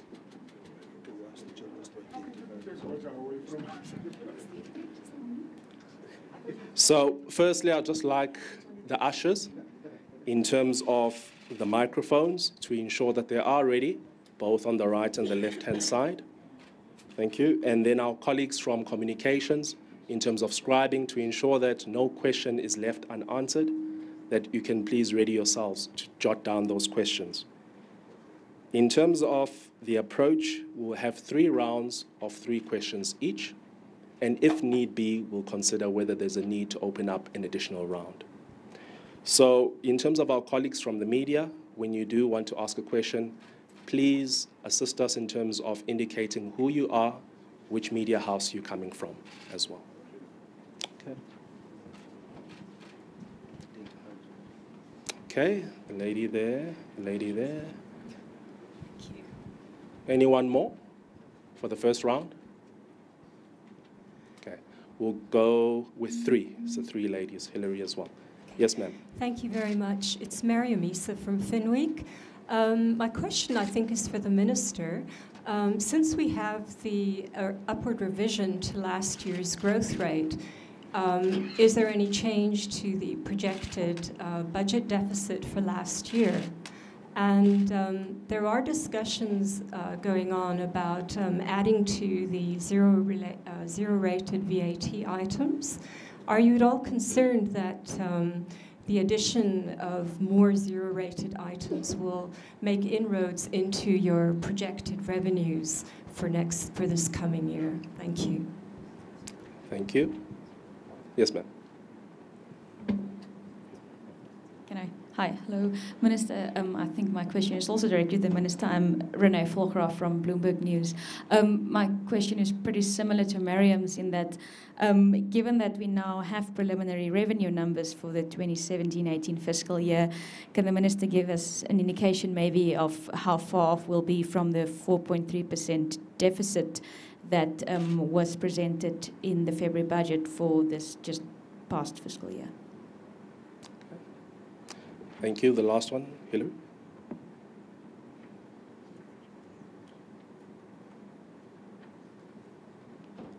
A couple of questions for SARS, I would have thought. The first is just a practical question. For the past many years, we have had the presentation of these revenue outcomes on the 1st of April, and today is the 3rd, and I wondered what accounted for the delay. The second question I had to ask is...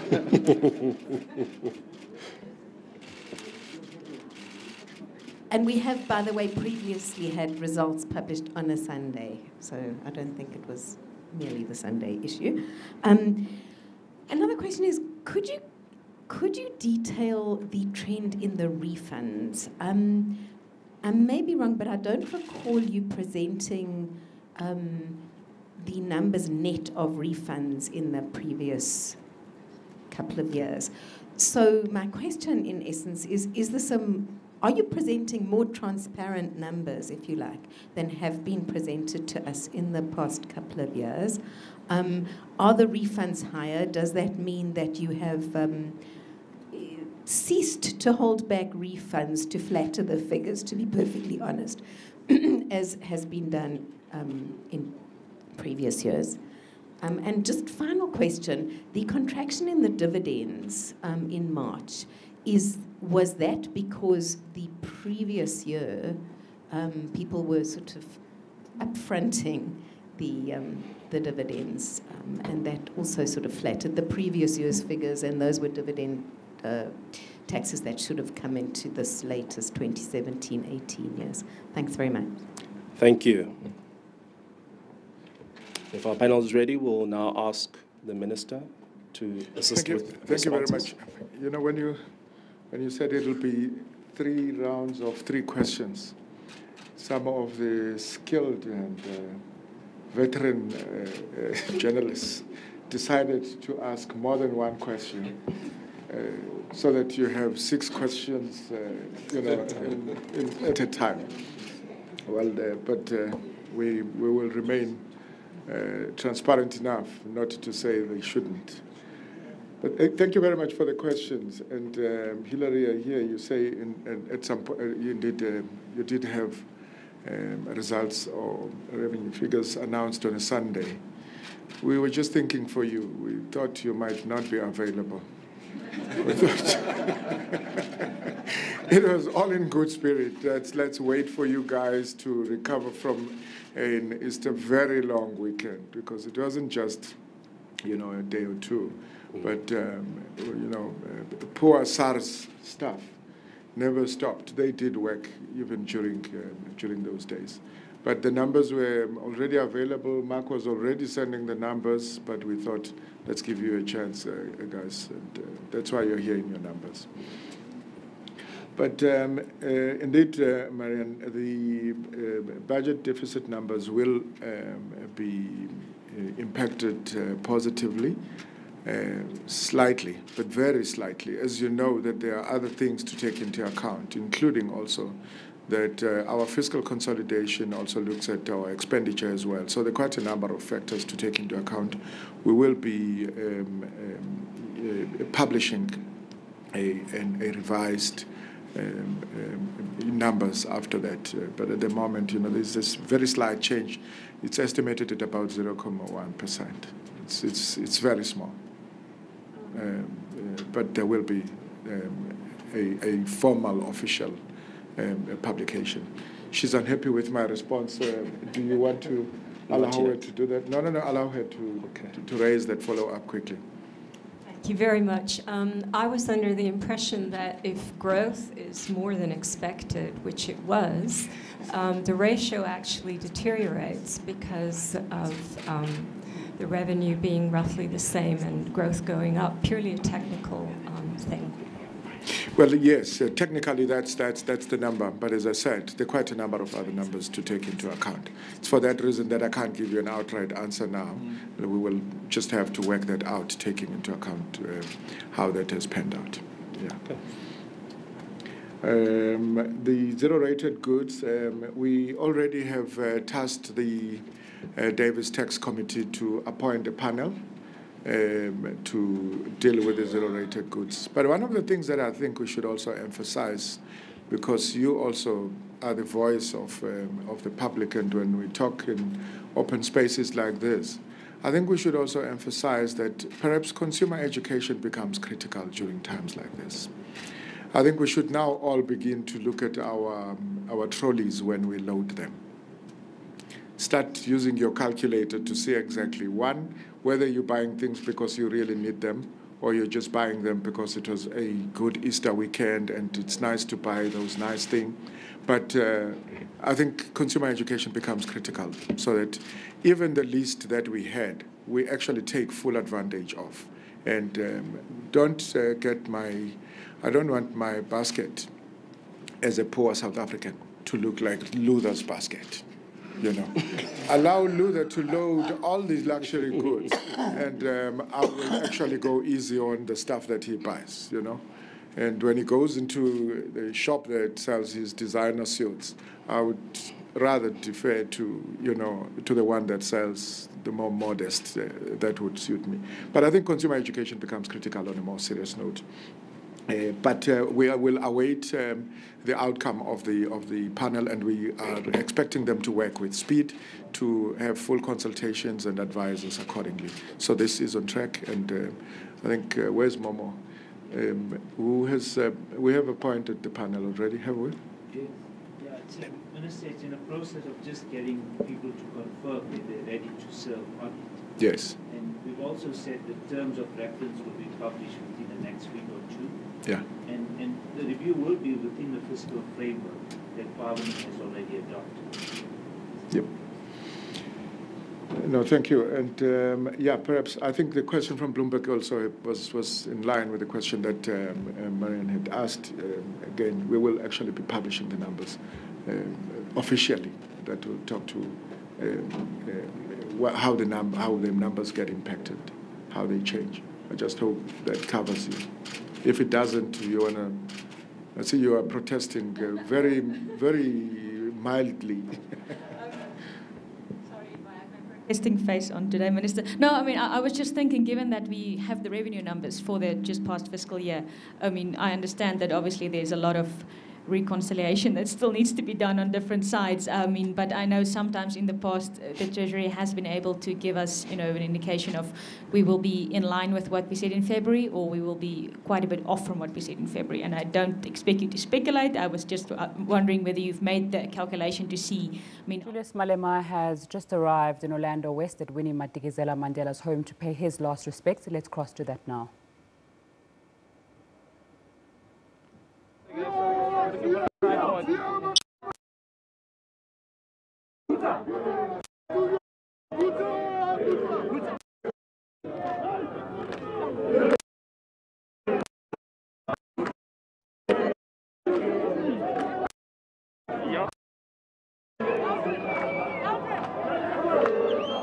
Well, we are still outside Mam Winnie Madikizela's house. As you can see, EFF supporters have just arrived, and they were following, of course, the CIC party, the commander-in-chief,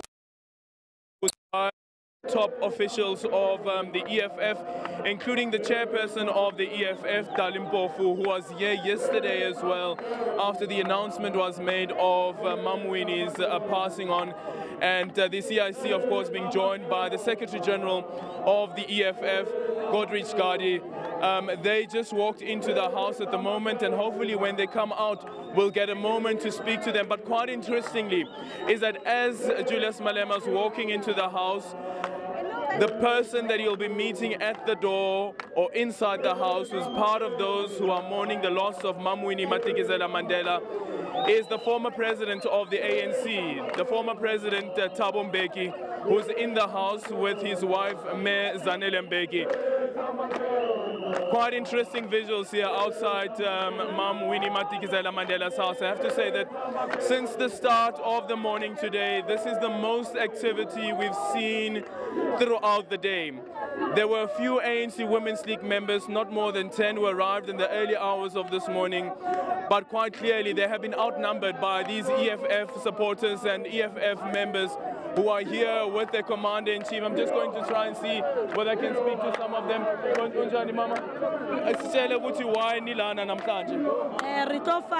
Mama Winnie Mandela last respect.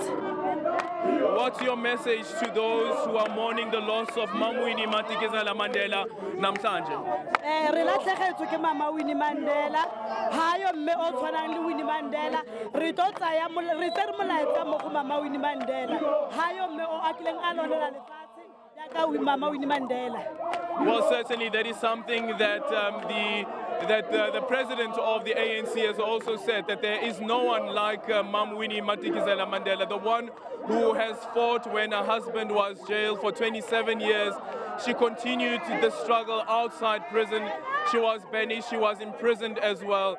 but the struggle continues. And that's the reason why you see these members and supporters of the EFF outside here celebrating the life and the legacy of Winnie Madikizela Mandela. Just looking at what the chairperson, the deputy chairperson of the ANC in the province said yesterday, he said that Winnie Madikizela Mandela had the ability to bring together people from backgrounds, from different political parties. This is it. Yesterday, you had ANC members who are outside here celebrating Winnie Madikizela Mandela's life. And today you have EFF members. Quite certainly, these are not ANC members. As you can see them clad in the red berets and the red overalls, celebrating the life of Winnie Madikizela Mandela. I'm just going to let the music or the struggle songs that's currently being sung sink in for those who are watching at home.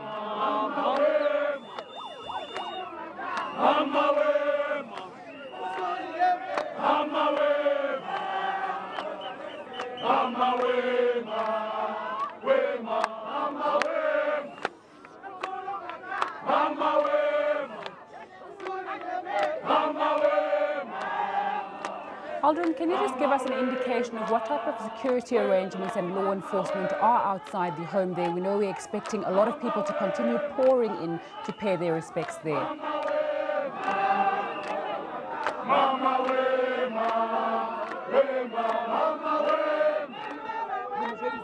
Well, there you have it, visuals of members of the EFF here outside Winnie Madikizela Mandela's house. Let's just quickly try and speak to the former Treasurer General of the ANC, the Minister of Cooperative Governance, as well as Traditional Affairs, Zwelim Kize, who has been here outside the house. Let's just quickly hear a message of support from him.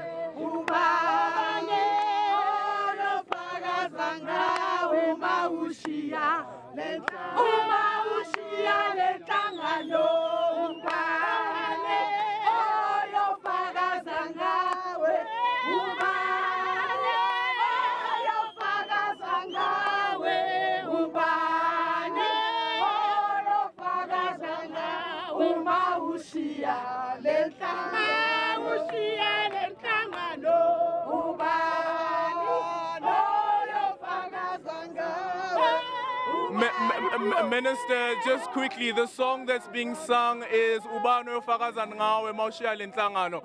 She never left this party up until the last day. That is correct. The whole country is mourning. The whole country is grieving, particularly the ANC family and the family of Madiba would like to convey our condolences. We have lived with Mama and it really has come as a shock, although we knew she was not well. But the fact that she came in and out of hospital, she got us spoiled and got used to the fact that she'll be back with us again. But we mourn a revolutionary, a real giant, a fighter, a real freedom fighter. And from where we stand, we will always remember her for her courage, for her determination to fight and all the sacrifices that she went through, the suffering that she went through as a very young woman who got married and then had to face the harassment, the detention, the arrest of a husband, and also a banishment. When I was a young man, we always used to, be inspired by her courage when she was out in Brantford and when we were all over. We knew that wherever she was, whatever she said gave us hope. And it made us always feel that there's someone there who's on our side, who's standing there to fight at any one time against the apartheid government. We think that it was important that, at this point, excuse me, at this point, we must all say, as the ANC, we dip our revolutionary banner and bow our heads with a sense of deep respect for her, because over the years she never had time to rest, and we believe that for many of us, without people like her, we would not have been able to get the courage to fight on at some point, she was like the lone voice. There were no organizations, but she stood. And because of that, we have called her the mother of the nation. More because of how she was always there. When our people were killed, she was there. When our people were evicted in informal settlements, she was there. Where people were poor, she always had a special feeling for those who are underprivileged, for those who are oppressed, for those who are poor. And we want to say to her, we salute you, Mama. We salute you because she's been a very warm and very, loving mother as well. And when she comes to us, you would never is the person suffering. She never harbored any bitterness, but she was always very encouraging, and she has remained an inspiration to all of us. So we've come to say farewell to her, but I think that the whole world has been moved because she was an icon. She has actually been, a face of our struggle, and we will always remember her contribution. Minister, where does the ANC go from here? Your chairperson yesterday said that you've lost an icon of the struggle, one of the last few remaining of that generation. Only Baba Andrew Mngeni remains. Arts and Culture Minister Nathi Mthethwa said you can't replace anyone like Winnie Madikizela Mandela, but how does the ANC move on from this painful moment? I think the passing of Mama Mandela is actually the end of an era. We are losing the last few of those very, committed freedom fighters. And I think all we have to do is to always take lessons from her life and take the advices that she gave us. The one thing about her, she has always been fearless. So when she was to face the apartheid government, she was fearless, but also amongst ourselves. She was never shy to criticize the leadership and the organization when she thought that things were not going right. And I think we need that. And so her spirit will always be with us. And I think we need more and more leaders who are going to be upfront, forthright, and to be able to face up to the issues and raise issues when we think that there's time for leadership to be corrected in the direction we're taking. Her passion for the youth, her passion for supporting youth and making sure that we look after them, I think is something that has always been a hallmark of her guidance to the organization. So from here on, the ANC has to actually sit down, reflect, and take a lot of those lessons and then move on, building the organization during this time of working on unity and renewal. We need the wisdom of people like Mama Winnie Mandela. We need even the lessons that we would have got from her over the years. And, when you always remember her, always smiling, always brilliant, and, looking like she's very relaxed when in fact she's been going through quite a lot, I think that on its own has taught us a lot about resilience of the spirit of our people as we fight against apartheid.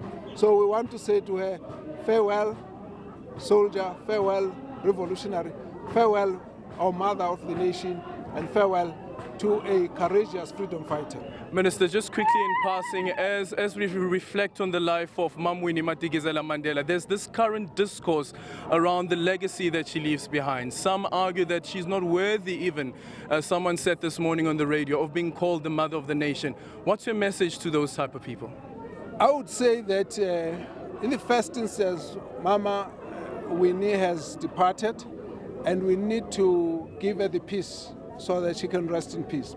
Secondly, we're all human here in this world, and I think it's important if we pick up that there are any weaknesses like all of us will have, we should talk about those, correct them, and move on. But in her case, I think we're often too critical of her when we don't actually understand the journey that she had taken. At around the early 20s, she leaves, the husband leaves her, she stays all the time under harassment. If she was a softer, lesser, resilient person, she would not have been able to survive, and so would have been the effect on the struggle. So I would say that it's important for us to say we move on.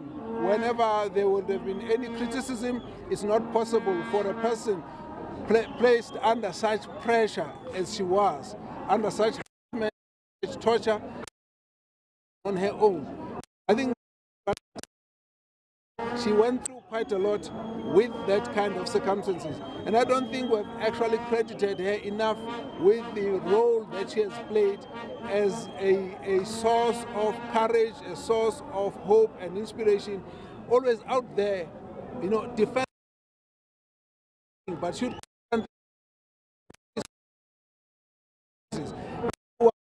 When it came to injustice, she was indomitable. She would always stand up and fight. And I think that's the background and there's a context of the kind of person that we ultimately have. Minister, thank you so much for your time. Well, there you have it from the Minister of Corporate and Traditional Affairs.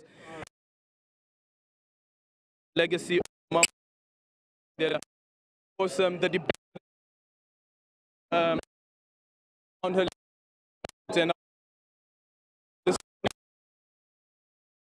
where argument that Mum Winnie Madikizela. We apologize for that break in transmission. Aldrin St-Pierre outside Orlando West giving us an update on the latest outside Winnie Madikizela Mandela's home as people pour in to pay their respects. Funeral arrangements for the late stalwart Winnie Madikizela Mandela are yet to be finalized. Arts and Culture Minister Natim Tetwa says the Interministerial Committee finalizing the arrangements will meet this afternoon. President Cyril Ramaphosa declared a special national official funeral for the struggle icon. The family is yet to decide whether she will be buried in Gauteng or at her birth province in the Eastern Cape. The Interministerial Committee is only going to meet sometime this week, but this morning the DG in the presidency with other DGs, including the DG of Arts and Culture here, will be meeting to look at the nitty-gritties, come back and report to the IMC. But the work is on. She will be given her deserved status, as you have just said, that the special official funeral. As you know that with government you'll have official funerals because those are officials in office. But there are those individuals in society who have a special place in any society. Mawini belong to that category of people. Meanwhile, last night, President Cyril Ramaphosa paid homage to Madikizela Mandela's commitment to the fight against apartheid. Lastly leaves a huge legacy.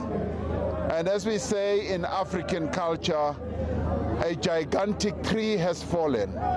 She has been one of the strongest women in our struggle, who suffered immensely under the apartheid regime, who was imprisoned, who was banished, who was treated very badly. She seemed to have gotten over the health challenges that she was going through. Now she's gone, and in a funny sort of way, the nation was ill-prepared for her early departure, and people are grieving very, very deeply. Winnie Madikizela Mandela will also be remembered for her input as a member of the ANC's National Executive Committee. In an interview with the SABC in 2014, she recounted how slave politics had the potential to cripple the liberation movement. She described how she had called then former ANC President Thabo Mbeki and his then deputy Jacob Zuma to a meeting to address the matter. There was a trend of labeling and creating divisions within the movement. For the first time, people like myself came across a language that said, so-and-so is a Jacob Zuma supporter, that one is a Taborite, and that was unheard of before.